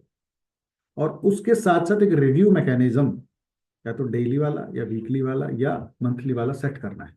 जैसे मेरी टीम हाउसकीपिंग की शाम को एक फोटो खींच के देकर जाती है क्लाइंट सेटिस्फेक्शन का, अपनी क्लीनिंगनेस का पूरा। हर वीक में उसका रिव्यू होता है, जो अंजलि और प्रियंका मिलके कर लेते हैं, और जिसकी रेटिंग अच्छी होती है उसके लिए वो ताली बजा देते हैं। और हर वीक कुछ ना कुछ एक दूसरे को सिखा देते हैं, तो वीक में कुछ ना कुछ मिलते हैं, क्रिएट करते हैं। अब इस प्रोसेस से मैं बाहर आ गया हूं, पहले मैं खुद ये चीजें करता था। और क्या करना है आपको, आपको देखना है कि ऑल टास्क शीट, आपको अपने पास एक शीट बनानी पड़ेगी जहां पे जितने भी टास्क हैं आप लिख दो। क्योंकि जैसे जैसे आपकी टीम बढ़ेगी, 2 मेंबर, 3 मेंबर, 4 मेंबर होंगे, तो आपके पास एक शीट होनी चाहिए जहां आपके सारे टास्क लिखे हों, और वहां से वो टास्क कहाँ चले जाए, उस बंदे की शीट में जो उससे रिलेटेड है। कि भाई अपने व्हाट्सएप पे लिख ले, अपने डायरी में लिख ले, अपने पेज पे लिख ले, तेरी खुद की कोई शीट है तो वहां लिख ले, ताकि जो तेरे टास्क है वहां पे लिख लिख सको आप। और एक बहुत स्ट्रॉन्ग रूल फॉलो कर लो, माइक्रो मैनेजमेंट में मत जाओ, बट माइक्रो इंस्ट्रक्शन और सिस्टम जरूर बनाओ। छोटी छोटी चीजों में तुम मत घुसो, छोटी छोटी चीजों की लिखा पढ़ी जरूर कर दो। कि कोई बंदा अगर आ रहा है मेरे ऑफिस में तो उसको क्या पिलाना है। अगर उसने बोला जी मैं चाय मीठी नहीं लूंगा, बट ऑब्वियस है उसके लिए अब बिस्किट नहीं आएंगे, उसके लिए नमकीन आएगी, क्योंकि पता है भाई जब शुगर नहीं लेता है तो बिस्किट थोड़ा ना खाएगा। वॉशरूम को 4 बार क्लीन करना है, तो आपको नहीं चिल्लाना, आप लिखवा दो कि बार बार आपको करना है। तो जितनी माइक्रो इंस्ट्रक्शंस बनाओगे, सिस्टम बनाओगे, उतने पावरफुल आप बन जाओगे। क्लियर है जी। थोड़ी सी शेयरिंग ले लूंगा आप लोगों से, अभी तक आप लोगों को क्या पता लगा जो हमने अभी तक डिस्कस किया। Can you review. टीम के रिगार्ड में हमने बात की है कि भाई टीम को हायर करने से पहले आपको उसके अंदर क्या क्वालिटीज देखनी है, क्या वैल्यू सिस्टम होगा, क्या स्ट्रेंथ आप उसके अंदर देखोगे, इसका एक स्ट्रक्चर बना लो। बिना उस स्ट्रक्चर सिस्टम के आप उसको टेक ऑन नहीं कर पाओगे। आपके पास तीन तरीके की टीम होती है, तीन तरीके की प्रोफाइल होती है, मोटा मोटा समझने के लिए। एक वो जो client interaction, sales, convincing, story telling में स्ट्रांग होती है। दूसरी वो जो रिलेशनशिप बिल्डिंग में, एम्पैथी बिल्डिंग में, लोगों को हैंडल करने में स्ट्रांग होती है। एक वो जिसको लोगों से कोई मतलब ही नहीं है, बट वो सिस्टम प्रोसेस के अंदर जुड़ी हुई होती है। फिर हमने बात की कि आपके बिजनेस ऑर्गेनाइजेशन के अंदर रेसी नहीं चलता है। आप यहाँ वहाँ कहीं से भी सीख के आ जाओ कोई भी नॉलेज, जरूरी नहीं वो लग जाएगी, जबरदस्ती मत फिट करो। इंडियन कॉन्टेक्स्ट में 3 लेयर रूल चलता है, क्योंकि इसके अंदर 3 principle, check, recheck, again check का इनबिल्ट कॉम्बिनेशन है। डूअर कौन है, रिव्यूअर कौन है, ऑडिटर कौन है। फिर साथ में हमने बात की, अभी जो लेटेस्ट हमने क्रिएशन किया, कि टीम मेंबर से कैसे काम कराना है। तो कराने के लिए आपको उसकी इंस्ट्रक्शन शीट, उसकी डेली रिपीट टास्क शीट, उसकी टास्क शीट बनवानी होगी, और चीज़ों को ज़्यादा से ज़्यादा लिखना होगा। तो जो अभी तक हमने डिस्कस किया है, इसके ऊपर क्या आपको इंसाइट मिली, थोड़ा सा मेरे को शेयर करो, so that I also more clear कि जो मैं पढ़ा रहा हूँ क्या ये वर्थवाइल है आप लोगों के लिए। प्लस हमने 3 तरीके की मीटिंग्स की बात की थी, भाई आपकी कंपनी में 3 तरीके की मीटिंग भी होनी चाहिए।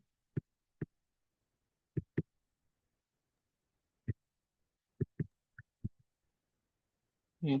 सर, मीटिंग जो 3 तरह की थी, वो डेली, वीकली और मंथली मीटिंग थी। कि weekly we have to do the week review and planning, और मंथ का एक एजेंडा और एक स्ट्रक्चर सेट होना चाहिए। हम्म। ये 3 तरह की मीटिंग में हमने देखा। और पोस्ट मीटिंग में हमने ये भी देखा कि सबसे पहले तो हमारे टास्क उसमें निकल के आए हैं कि क्या जो करना है वो कैसे टास्क है, मतलब वन टाइम है कि रिपीटेड है, and how it has to be done. तो उसका एक प्रॉपर प्रोसेस होना चाहिए, एक टाइमलाइन होनी चाहिए कि कब तक ये होना चाहिए, हम्म। एंड इस काम को करेगा कौन। हम्म। तो that is what we have talked about over here. And जो मेरे को जो उसमें अपीलिंग जो था वो, that was how to handle a team. This is, तो कई बार हम एक्सपेक्ट तो कर लेते हैं कि भाई ये भी हो जाए, ये भी हो जाए, मगर क्लैरिटी नहीं देते। So we have to specify the clear roles, goals and responsibility. और हाँ, जैसे कि आपने बताया था ये चीज पहले भी, तो वी आर ऑल्सो इम्प्लीमेंटिंग कि हमारे पास टास्क लिस्ट है, वीकली टास्क लिस्ट है, मंथली टास्क लिस्ट है, विच कीप्स ऑन। अगर कोई नया टास्क आता है तो कभी भी हमारे पास, तो वी चेक कि भाई ये वन टाइम है कि रिपीटेड है, तो उसको अकॉर्डिंगली हम उस अपने टास्क लिस्ट में ऐड कर लेते हैं। And another is that check, recheck and again check, that is very very important। ये काफी गलती करके थोड़ी थोड़ी चीजें सीख रही हैं, और आपको पता ही है। तो that is what is important about। अब मैं आपको एक ऐसी चीज बताने वाला हूँ जो यूनिवर्सल है, हर इंसान को सीखनी है ना। वो चीज क्या है, कि जब आप किसी को टास्क असाइन करोगे, तो टास्क असाइन करते हो क्या लैंग्वेज यूज करोगे और किस तरीके से यूज करोगे, ये अगर आपने मेरे साथ मास्टरी कर ली, तो आपको टीम हैंडल करना बहुत स्ट्रांगली और बहुत पावरफुल वे में आ जाएगा। When assigning any task to team members, always ask 3 things. क्या, कि क्या समझ में आया, आप कब तक करके मुझे या किसे बता दोगे, और if you find any difficulty, get help from XYZ। कि सूरज जी, मैंने अब तक जो पढ़ाया उसमें क्या कुछ समझ में आया। तो जैसे ही आप ये चीज बोलते हो, तो उस इंसान से रिक्रिएशन, रिकन्फर्मेशन आ जाता है कि भाई मुझे ये समझ में आया। अच्छा, आप कब तक करके मुझे, या आप कब तक ये काम करके प्रियंका को अपडेट कर दोगे। तो now you make that person who's accountable for this. और अगर कोई डिफिकल्टी आए तो मुझे फोन कर लेना बैंक जाने के बाद में, तेरे को कोई दिक्कत की बात नहीं। तो कौन बंदा जो उसको सपोर्ट सिस्टम दे सकता है। तो अगर आपकी कन्वर्सेशन में, जब आप टीम को टास्क असाइन करते हो, तो असाइनिंग के टाइम पर अगर ये 3 चीजों का कॉम्बिनेशन की हैबिट बना ली, आपकी टीम 100% काम करेगी। नहीं करेगी तो उनको खुद अंदर अंदर पता रहेगा कि आपने ऐसा चक्रव्यूह रच दिया उनके प्रति, तो उसी के अंदर अटके रहेंगे, है ना। तो एक बार इसकी प्रैक्टिस कर कर देखें कि आपको अगर कोई काम असाइन करना है किसी टीम मेंबर को, तो आप नहीं, लेट सपोज ये वाला काम असाइन किया कि आप उसको कह रहे हो कि जी बैंक चले जाना, ये चेक ड्रॉप कर देना, और चेक ड्रॉप करने के बाद में ये वाले पैसे निकाल के आ जाना। तो ये आपको सूरज करना है ना। तो ये वाली चीज लेट सपोज आप मेरे को बताइए आपने, और तो मेरे को आप कैसे लास्ट में रिकन्फर्म करोगे, लास्ट क्लोजिंग लाइन कैसे बोलोगे मेरे साथ? क्या क्लोजिंग करने मतलब लास्ट? अ, जैसे हम जब भी कोई टास्क असाइन करते हैं ना, बातचीत करते हैं, तो हमें ये क्लोजिंग लाइन यूज करनी है जो हमने अभी बोली, है ना। तो इसकी एक बार प्रैक्टिस करते हैं, लोकेश अगर आप हो, योगेश जी आप साथ में हो, तो आप, जैसे मैं आपका टीम मेंबर हूँ, है ना, और आप मेरे को कोई काम असाइन कर रहे हो, तो काम कैसे असाइन करोगे मुझे, उसकी प्रैक्टिस करते हैं, और वो कैसे क्रिएट होगा उसकी एक बार प्रैक्टिस करते हैं। जी। तो मतलब पूरा मतलब शुरू से करना है जैसे हाँ, टास्क बताने से? कोई भी काम मेरे को आप असाइन करो। ओके। तो वही काम का बताना है या कोई और भी बता सकते कोई भी बता सकते हो। मैंने एक एग्जांपल दिया हो? था कि ओके। जैसे ये टास्क ज्यादातर लोग कराते हैं अपने ऑफिस में, या कोई और ऐसा। ठीक है। तो भैया जी, कल हमारे क्लाइंट आ रहे हैं, हमारे लिए इम्पोर्टेंट क्लाइंट है वो, और उनके लिए हमें एक प्रेजेंटेशन बनानी है। तो टॉपिक तो मैंने आपको बता दिया है, तो उस टॉपिक के ऊपर आपको प्रेजेंटेशन बनानी है। और क्या आपको मतलब सब पॉइंट्स उसमें से क्लियर है कि क्या क्या इंक्लूड करना है, किस टाइप की इमेजेस उसमें ऐड करनी है? तो हम्म। अगर आपको अगर क्लियर है तो ठीक है। हम्म। अगर क्लियर नहीं है या उसमें कुछ दिक्कत आती है, एडिटिंग में कोई प्रॉब्लम आती है, हम्म। तो आप लोकेश भाई से बात कर लेना। हम्म। अगर उनसे भी ना हो तो मुझे बता देना फिर लास्ट में, हम्म। है ना? तो इसमें बिल्कुल सही कहा आपने, लास्ट में आके क्या ध्यान रखना है। आपने क्या बोला कि इसमें कोई भी दिक्कत आती है तो आप इसकी मदद लेने की, एक में हम जवाबदेही दे रहे हैं और दूसरे में उसको हम कंसल्टेशन के लिए ले रहे हैं कि अगर आपको इसमें कोई भी मदद चाहिए तो आप मेरे से बात कर लेना, और ये काम करने के बाद में उसको सबमिट कर देना। तो वन इज डूअर इन पहली लाइन में, क्या काम है उसके डूइंग की बात करें, दूसरी इज अकाउंटेबल कहाँ पे, और तीसरा इज सपोर्टर। तो ये तीनों लेयर की लैंग्वेज अगर हमने एक बार पकड़ ली, जिंदगी भर तक के लिए हम सोल्व है। लोकेश आप प्रैक्टिस करोगे, राजीव भाई आप प्रैक्टिस करोगे, ये काम अगर आप मेरे को बता रहे हो तो कैसे उसको क्रिएट करोगे टीम मेंबर के साथ में। हाँ सर, मैं बता सकता हूँ। हम्म। अ, जैसे दूसरा सिनेरियो यही है, जैसे मैं ले लेता हूँ, जो हमारे टीम मेंबर को हमने काम दिया है, जो हमारा मार्केटिंग का बंदा है, तो कभी सामान देने जाना है, लेने जाना है, हम्म। तो वो वाला एग्जांपल चलेगा। ठीक है, बिल्कुल सही है। हाँ। तो अभी क्या है कि मैंने अपने जो फील्ड एग्जीक्यूटिव को हम्म। अमाउंट दिया और उसको हम्म। बोला है कि आपको ये सामान लेकर के आना है, कि भाई हम्म। ये रहे, आप ये पैसे ले लो, हम्म। कल आप इतने बजे चले जाना और हम्म। ये सामान लेकर के आ जाना। हम्म। ठीक है। और फिर और अगर आपको इसमें कोई भी दिक्कत आती है, पहले आप जाने से पहले जो हमारे श्वेता है उससे आप बात कर लेना। हम्म। तो आपको टाइमिंग वगैरह सारी कंफर्म हो जाएगी, हम्म। एंड सामान आपका रेडी रखा होगा, वो आप पिक कर लेना। इन हम्म। केस अगर कोई प्रॉब्लम आती है तो हम्म। आप श्वेता को कॉल करेंगे, she will be able to help you out. तो कोई दिक्कत है तो आप बता दो। ओवरऑल आपको क्या करना है आप बता सकते हैं, आप समराइज कर सकते तो इसमें क्या सुधार हो सकता है लोकेश या सूरज, आप बता सकते हो राजीव जी ने क्या एक थोड़ा सा इंप्रूवमेंट करा सकते हो आप? Can you observe that part? Reporting, final reporting, क्या फाइनल रिपोर्टिंग मतलब? मतलब टास्क होने के बाद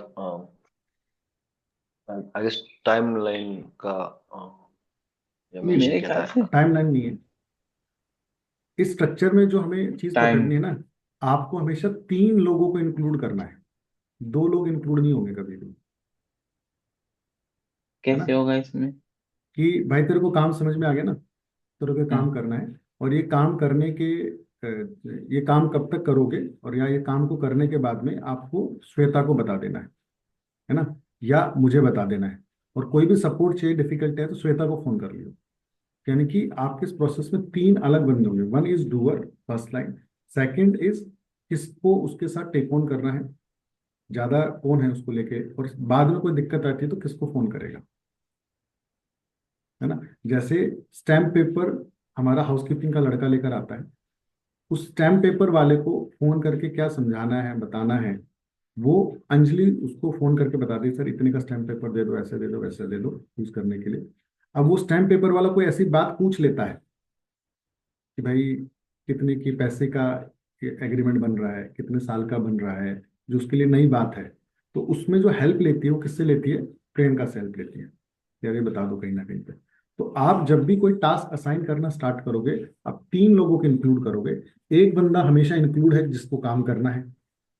दूसरा, उसको कौन सपोर्ट करेगा, बाई चांस कोई ऊंच नीच होती है, तीसरा आप देश को, क्योंकि बंदे के साथ वो ना आ जाए कि यार श्वेता मैडम ने सर फोन ही नहीं उठाया था, श्वेता मैडम को स्विच ऑफ था। तो जैसे 2 लोग होते हैं, बंदा डाल देता पिक्चर में। तो आपने कहा भाई तीसरा लेयर की तो थी। तो अगर ये हमारी प्रैक्टिस में है, लोकेश जी, योगेश भाई, सूरज भाई, तो बंदे की जो, वो ना आपने चक्रव्यूह में बांध दिया उसको, उस चक्रव्यूह से बाहर जा ही नहीं सकता किसी भी तरीके से। अरे गेटिंग? तो इसकी हमें हम्म। प्रैक्टिस करनी है। ये भी एक ऐसा लाइफ स्किल है, एक बार आपने इसको सीख लिया तो ये आपके साथ ताउम्र रहेगा, डिफिकल्ट नहीं करेगा। तो नाउ रेडी ए टास्क डेलीगेशन शीट, यानी कि आपको आपकी एक टास्क डेलीगेशन शीट बनानी है जहां पे आप सारे टास्क पूरी कंपनी के एक जगह लिख सको, और वहीं से आप रिपीट टास्क को वहां लेकर जा सको जहां पे वो जाने हैं, और वहीं से आप ऑडिट कर सको डेली वीकली मीटिंग का। यहाँ जी ये टास्क थे, आपको करने थे, सब थे, क्या हुआ नहीं हुआ। तो इस तरीके से सिस्टम प्रोसेस बनता है। तीसरा जो है रूल, पहला रूल क्या था कि आप सारे टास्क लिख लो, दूसरे टास्क कैसे असाइन करोगे, और तीसरा क्या है कि तीसरा है कि आपका रिमाइंडर सीक्वेंस, कि आपको उस काम के प्रति, जो आपने काम दिया है, व्हाट्सएप के थ्रू, मेलर के थ्रू, एसएमएस के थ्रू रिमाइंडर जरूर कराना है। तो पहला जब रिमाइंडर जाएगा वो तो सॉफ्ट रिमाइंडर, उस पर आप लिख सकते हो सॉफ्ट रिमाइंडर। दूसरा जो जाएगा वो जाएगा सेकंड रिमाइंडर, और तीसरा जो जाएगा वो लिखा हो उसके ऊपर फाइनल रिमाइंडर।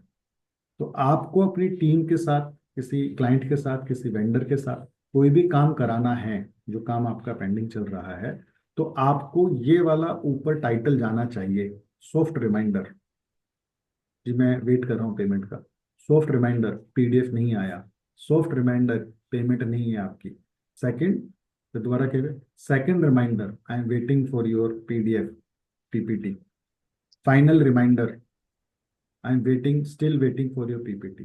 तो जैसे ये वर्ड लिखा जाता है ना, फाइनल रिमाइंडर, बंदा 100% एक्टिव हो जाता है। तो उसको पता रहता है इसको कर लो यार, क्योंकि ये वाला वर्ड वही है, पावरफुल वर्ड है कि फाइनल रिमाइंडर आए, क्योंकि उससे पहले आपने 2 बार उसको गलतियां माफ करने का मौका दे दिया है। तो मैं आपको क्या बताना चाह रहा हूँ, मैं वापस इसको अगर क्रिएट करूँ, तो मैंने आपसे बात की ये वाली, how to handle a team और टास्क कैसे असाइन करने। हैंडल करने से पहले पहला स्टेप है कि आपको आपके टीम के role goal responsibility, daily repeat task, KRA KPI sheet वगैरह सब कुछ बनाना है। दूसरा मैंने बताया कि जब टास्क असाइन करो तो ये 3 चीजें बोलनी है, यानी कि आपके चक्रव्यूह, बातचीत का चक्रव्यूह हमेशा रेडी होना चाहिए। और फिर मैंने आपको बताया कि वो अगर नहीं हो रहा तब भी आपको एक रिमाइंडर सीक्वेंस जरूर यूज करनी है, अपनी टीम के साथ में भी और लोगों के साथ में भी। Now make one day as a high productivity day. आप अपनी टीम के लिए एक पूरा दिन प्रोडक्टिविटी डे बनाओ कि भाई आज हर घंटे में हम ये बैठ के बात करेंगे कि क्या किया, अच्छा क्या किया, अच्छा क्या किया। वो ट्यूसडे भी बना सकते हो, थर्सडे बना सकते हो। इससे आपकी टीम की प्रोडक्टिविटी नेक्स्ट लेवल पर जाती है। जैसे इंडिविजुअल के लिए बिजनेस आइडिएशन है, तो टीम के लिए क्या हुआ, हाई प्रोडक्टिविटी डे। आप लोगों को मैं क्या कहता हूँ कि सुबह उठ के आधा घंटा एटलीस्ट आप अकेले बैठो और सोचो कि क्या करना है, क्या करना है, क्या करना है। ऐसे ही अगर आपको आपकी टीम की प्रोडक्टिविटी इंप्रूव करनी है, तो हाई प्रोडक्टिविटी डे बनाओ कि एवरी आवर डिसाइड करो, डिक्लेयर करो एंड डू करो। मैं अभी ये करने वाला हूँ, अभी ये कर दिया, और डिक्लेयर करो उसको। And keep maintaining the flow on diary और व्हाइट पेपर। और ये वाली चीज उस दिन आपको आपके डायरी में या आपके व्हाइट पेपर पे लिखनी है कि 9 बजे क्या किया, 10 क्या किया, 11 बजे क्या किया, 12 बजे क्या किया। अगर हफ्ते में एक दिन आपने हाई प्रोडक्टिविटी डे अपनी कंपनी के अंदर, अपने खुद की लाइफ में यूज करना स्टार्ट कर दिया, तो ये आपकी टीम की परफॉर्मेंस प्रोडक्टिविटी को नेक्स्ट लेवल पे लेके चला जाएगा। एंड पीपल विल लव, यार ये वाला दिन तो ना ऐसा होता है जिसमें सब काम कर रहे होते हैं। प्लस जाते जाते 2 चीज सीख जाओ। कितना टाइम, अभी 6 मिनट है, कवर करता हूँ। 2 सीनियर रूल, जो सीनियर को 2 रूल्स की मास्टरी करनी है, वो क्या है? पहला, look for results not for efforts. अगर आप प्रोफेशनल लाइफ में हो और आप टीम हैंडल कर रहे हो, तो आपको आपकी टीम में क्या देखना है? Look for results not for efforts. Be clear that you are not paid for time, you are paid for value you deliver. आपने अपने यहाँ पे जो लोगों को रखा हुआ है वो टाइम के लिए नहीं लिया कि भाई मैं सुबह 7 बजे 9 बजे आ गया था जी, अब 6 बजे जा रहा हूँ। You are not paying them for the time, you are paying them for value which you expect कि भाई इन रिटर्न ये चीज मेरे पास आनी चाहिए। Don't show me efforts, show me results. आपकी लैंग्वेज में ये वर्ड आने चाहिए ताकि आपकी टीम को पता रहे कि मेरा जो सीनियर है, मेरा जो बॉस है, ये इस कंपनी का जो ओनर है, वो थोड़ा सा यार इस मामले में तो पर्टिकुलर है। जैसे मैंने बोला ना, tell me something which is not written in your CV. वो क्यों किया? ताकि उसको एहसास हो जाए कि वो प्रोफेशनल वर्ल्ड में है, कैजुअल नहीं है। तो आपकी लैंग्वेज में होना चाहिए, don't show me effort, show me result. आज क्या रिजल्ट दिया वो बताओ ना भाई। एफर्ट थोड़ा बता रहे हो कि जी मैंने उसको फॉलो अप किया था, उसको फोन भी कर दिया था। तुम तो अपना एफर्ट बता रहे हो कि ये रिजल्ट क्या है, पैसे आए नहीं आए, कब आएंगे, कल आएंगे, तो कल ला ले आना। बस इतनी बात करो। एक काम दिया था, वो कंप्लीट करना था, बस यही आपका काम था। जैसे एक बार क्या हुई, मेरी टीम को मैंने बताया, मैंने उनको बोला भाई एसी चला दो, तो उन्होंने क्या कर दिया, एसी चला दिया। 5-7 मिनट के बाद मैंने बुलाया, मैं यार एसी नहीं चलाया। आवाज तो आती है ना एसी की हमारी, अगर आप हमारे ऑफिस आए तो एसी की आवाज आती है। तो बोलते सर एसी तो चला दिया, कैसी बात करते हो, 10-15 मिनट पहले मैं चला दिया था। मैंने क्या बोला था, एसी चला दो। तो क्यों चलवाया था, एसी क्यों चलवाया था भाई? ठंडा करने के लिए, ठंडा हो रहा है? नहीं सर। तो तूने इसका मतलब चेक नहीं किया वहां जाके कि भाई तूने वहां से जाके उसका कंप्रेसर ऑन ही नहीं किया ना, ताकि वो कंप्रेसर से वहां पे शिफ्ट कर जाए। तो उसको समझ में आ गया कि भैया रिजल्ट की बात करो ना। आपने तो एफर्ट बताया कि जी मैंने एसी चला दिया, एसी चलवाया क्यों था, उसका एक रिजल्ट था, वो नहीं आया ना मेरे पास। अगर वो नहीं आया तो एसी मेरे लिए नहीं चल रहा है ना। सेम बेसिस पे अगर आप देखो कि एफर्ट जो होते हैं ना इंसान के, that shows their intention, their willingness. ये भाई विलिंगनेस तो है बंदे के साथ में, बट विलिंगनेस से ना ऑफिस नहीं चलता, प्रोफेशनल लाइफ नहीं चलती, पर्सनल लाइफ चलती। तो आपको क्या देखना है, but your result shows your performance. Effort से इंटेंशन दिखती है, और रिजल्ट से क्या दिखता है, उसकी परफॉर्मेंस दिखती है कि भाई ये बंदा काम का है नहीं है। इंटेंशन बहुत अच्छी है, रिजल्ट ही नहीं दे रहा है, तो क्या ऐसा इंसान आपकी बिजनेस के काम का है? तो बिजनेस सेंस में तो आपको वही देखना पड़ेगा ना। दूसरी चीज जो आपको देखनी है, यानी कि in professional world result matter करते हैं, परफॉर्मेंस मैटर नहीं करती है ना। परफॉर्मेंस को आप पर्सनल लेवल पे कंसिडर कर सकते हो। As a boss you expect employ, और बंदा जब आए तो रिजल्ट देगा। तो डोंट एक्सपेक्ट, जस्ट इंस्पेक्ट। सिर्फ एक्सपेक्ट नहीं करना, उसको इंस्पेक्ट भी करना है। जब इंस्पेक्ट करोगे तो क्या मिलेगा आपको? आपको ये मिलेगा कि इसका डिलीवरी मैकेनिज्म कैसे इंप्रूव किया जा सकता है। You are not paid for the time, you are paid for the delivery mechanism, मैंने लिखा। फिर दूसरा इशू क्या आता है, जब रिजल्ट नहीं आ रहे, आपके पास टीम मेंबर है, तो आपको दूसरा चीज देखना होता है। So find out the real issue, कि विल इशू है या स्किल इशू है। भाई बंदा रिजल्ट नहीं दे पा रहा, मैंने उसको बोला तो उसने ऐसे ही चला दिया, पानी उसने दे दिया लेकिन साइड से पूछा नहीं, तो इसका मतलब उसका विल इशू है या स्किल इशू है। विल इशू और स्किल इशू को अगर इंप्रूव करना है, तो ये यूनिवर्सल रूल है, इसको इंप्रूव किया जा सकता है प्यार से या मार से। या तो आप उसको पॉजिटिव मोटिवेशन दोगे या नेगेटिव दोगे कि भाई अगर क्लाइंट की तरफ से दिक्कत है जूस पिलाना पड़ेगा, देख लो आप जूस पिलाओगे नहीं पिलाओगे, आज लेट आओगे तो ये करना पड़ेगा। तो आपको देखना है कि आपको अपनी कंपनी के अंदर क्या मैकेनिज्म सिस्टम टेक ऑन करना है। स्किल इंप्रूवमेंट करने का आपको एक सिस्टम स्ट्रक्चर बनाना पड़ेगा, ताकि आप अपनी टीम को एसओपी चेकलिस्ट ट्रेनिंग्स दे सको, तभी वो बेटर होगा। कंपनी का focus should be on giving 2 type of training. ये बस लास्ट स्लाइड है, अगले उसमें करेंगे कि आपको एज ए कंपनी के अंदर 2 तरीके की ही ट्रेनिंग देनी है। एक ट्रेनिंग कंपनी टाइम में जो यूज होती है वो नॉलेज, जैसे एसओपी क्या है, केआरए क्या है ना, लैपटॉप कैसे बनता है, पीपीटी कैसे बनती है, जावा क्या है। तो ये सारी नॉलेज कौन सी है जो उस कंपनी के अंदर रहते रहते उसको काम आएगी। और दूसरी नॉलेज होती है लाइफ टाइम यूज वाली। लाइफ टाइम यूज वाली पे आपको ज्यादा फोकस नहीं कर रहे हो, अपने आप कर लेगा। आपको कंपनी टाइम पे यूज होने वाली है, उसके ऊपर ज्यादा फोकस करना है। तो सिर्फ मेरा ये कहना है, ये इस तरीके की ट्रेनिंग्स होती, onboarding training, product and services की training, technical training, leadership training, soft skill की ट्रेनिंग, कम्युनिकेशन की। तो इस तरीके की अलग अलग ट्रेनिंग होती हैं। तो आपके यहाँ पे ट्रेनिंग का मैकेनिज्म होना चाहिए जिससे कि आप देख सको कि उनकी लाइफ में क्या क्या ट्रेनिंग्स हमें बिल्ड करनी है और कैसे कैसे उसको टेक ऑन करना है। क्लियर है जी? तो that's it, we are on time. तो जाने से पहले थोड़ा सा आप लोगों से समझ लेते हैं कि कैसी रही आज की क्लास और कौन से टॉपिक आपको रहे यादगार, क्या ये टॉपिक बड़े अच्छे रहे। राजीव जी, लोकेश जी, योगेश जी, आपने भी ज्वाइन कर लिया था, सूरज जी।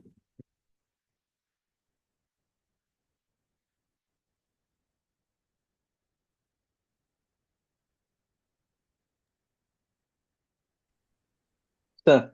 जी सर, तो प्रैक्टिकल डुएबल पॉइंट्स थे आज बहुत सारे, तो कौन कौन से ऐसे हाँ पॉइंट जी, मैं आपको लगे? मैं यही बोलने वाला था कि आज ज्यादा इम्प्लीमेंटेबल नहीं बोलना चाहिए, मतलब हाँ, जो डेली जो इशू आते हैं ना, ऐसा लग रहा था हम अपनी ही बात कर रहे हैं। मैं हमेशा कहा था ये वाली तो गड़बड़ होती है, यहाँ पे ये होता है।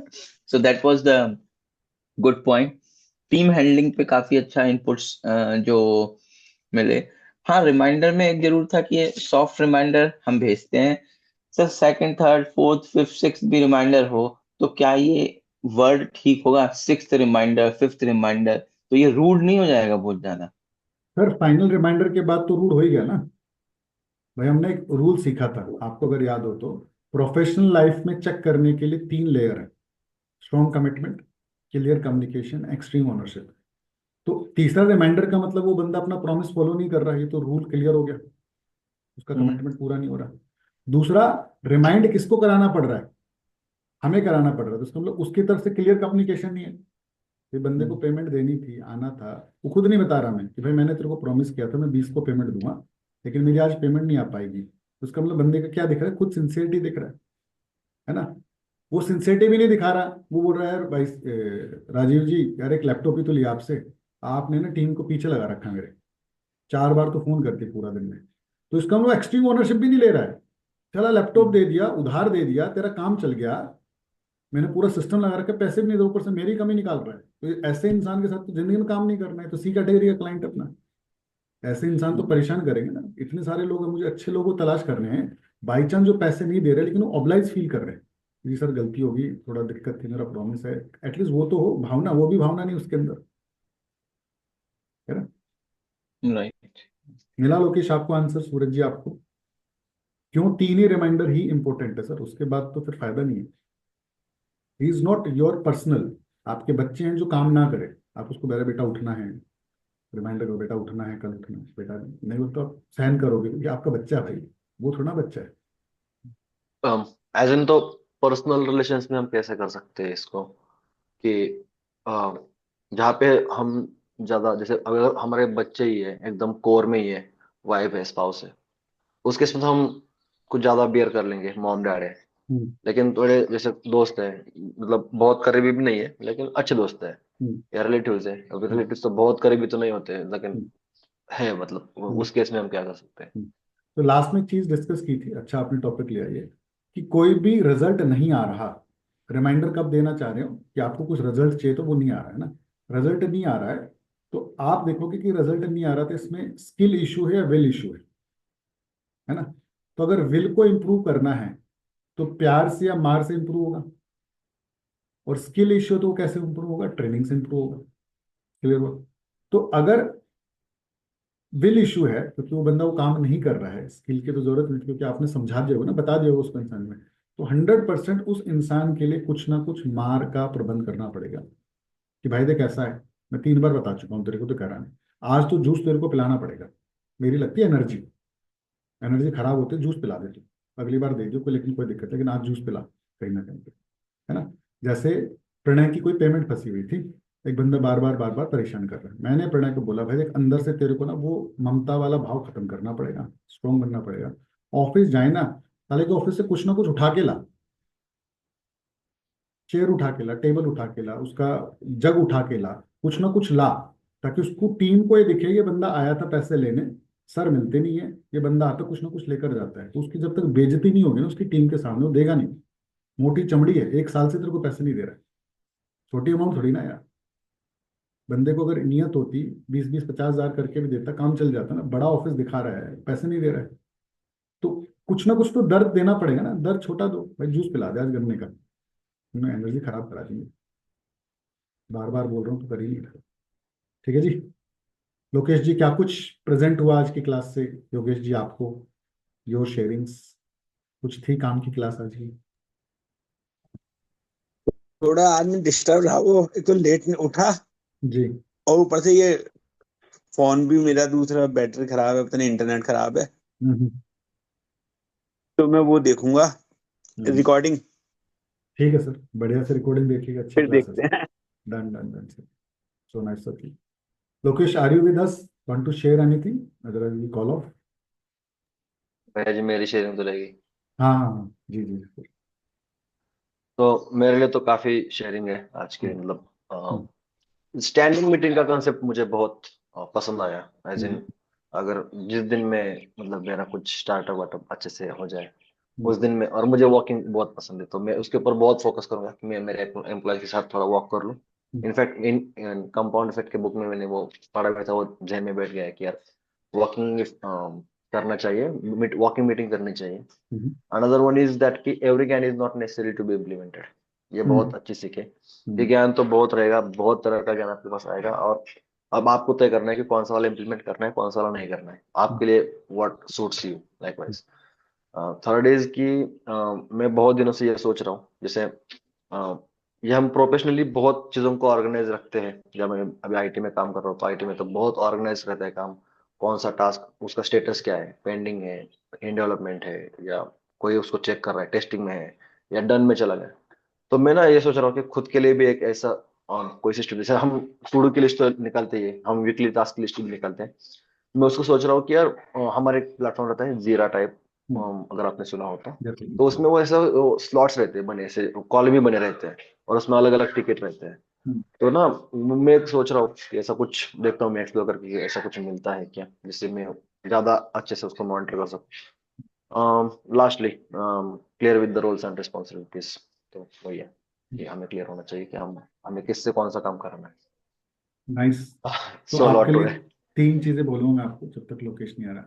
पहली चीज ये कि जो आपकी 90 टास्क लिस्ट हमने बना रखी है, उसके अंदर डेली, वीकली, मंथली एक रिपीट ट्रैकर शीट है। ये हर इंसान के लिए एप्लीकेबल है, क्योंकि वो बेसिकली आपके टाइम को स्ट्रक्चर करके वो आपको पावर देता है। तो उसको बनाना स्टार्ट करो, जो आपकी पर्सनल प्लस प्रोफेशनल दोनों लाइफ के कॉम्बिनेशन से बनेगा। यूजेबल टूल है, सिर्फ ज्ञान नहीं है, वो यूजेबल है। हर इंसान, मैं भी खुद यूज कर रहा हूँ। That is the one. Second thing, से पहले थर्ड बोल देते, सेकंड भूल गया थी। थर्ड ये है कि हमारे ना शनिवार को एक इवेंट हो रही है, जिसमें हम एज ए को पार्टिसिपेंट है उस इवेंट में। 8-10 हज़ार बिजनेस ओनर आए हैं दिल्ली के अंदर यशोभूमि में। तो आपके सर्कल में अगर कोई भी बिजनेस ओनर या कोई भी ऐसा दोस्त हो जो लर्नर हो, जो बिजनेस माइंडसेट का हो, जो लोगों से मिलने में इच्छुक हो, तो आप उसको ना पर्सनली आज फोन करना कि जी मेरे पास ना कुछ कॉम्प्लीमेंट्री पास हैं, और हमारे जो भाई साहब वो ऑर्गेनाइज कर रहे हैं, humans without wall team organize कर रही है। तो अगर आपको जाना तो मैं आपको कॉम्प्लीमेंट्री पास इशू करा देता हूँ। They will thank you. कल मेरा 100 लोगों का रजिस्ट्रेशन हुआ है, 100 लोगों को मैंने पास डिस्ट्रीब्यूट किए हैं। कल योगेश जी, आपको भी शायद वो टीम फोन कर रही थी, आपका शायद मिल नहीं पाया था, है ना? वो भी देने वाले थे आपको।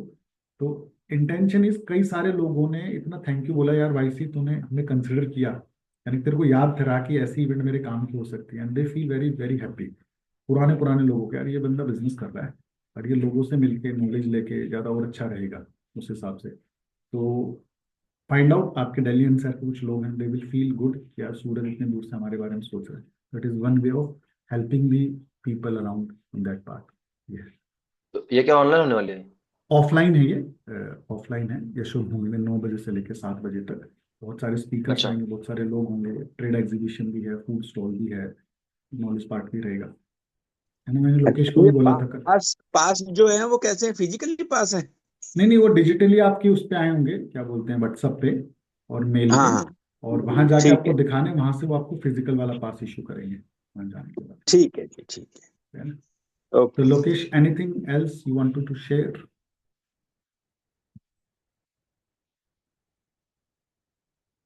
No worries, let's call off. Thank you so much आपकी आज की क्लास के लिए। तो फाइनली थैंक यू वैसे। We will meet on Tuesday.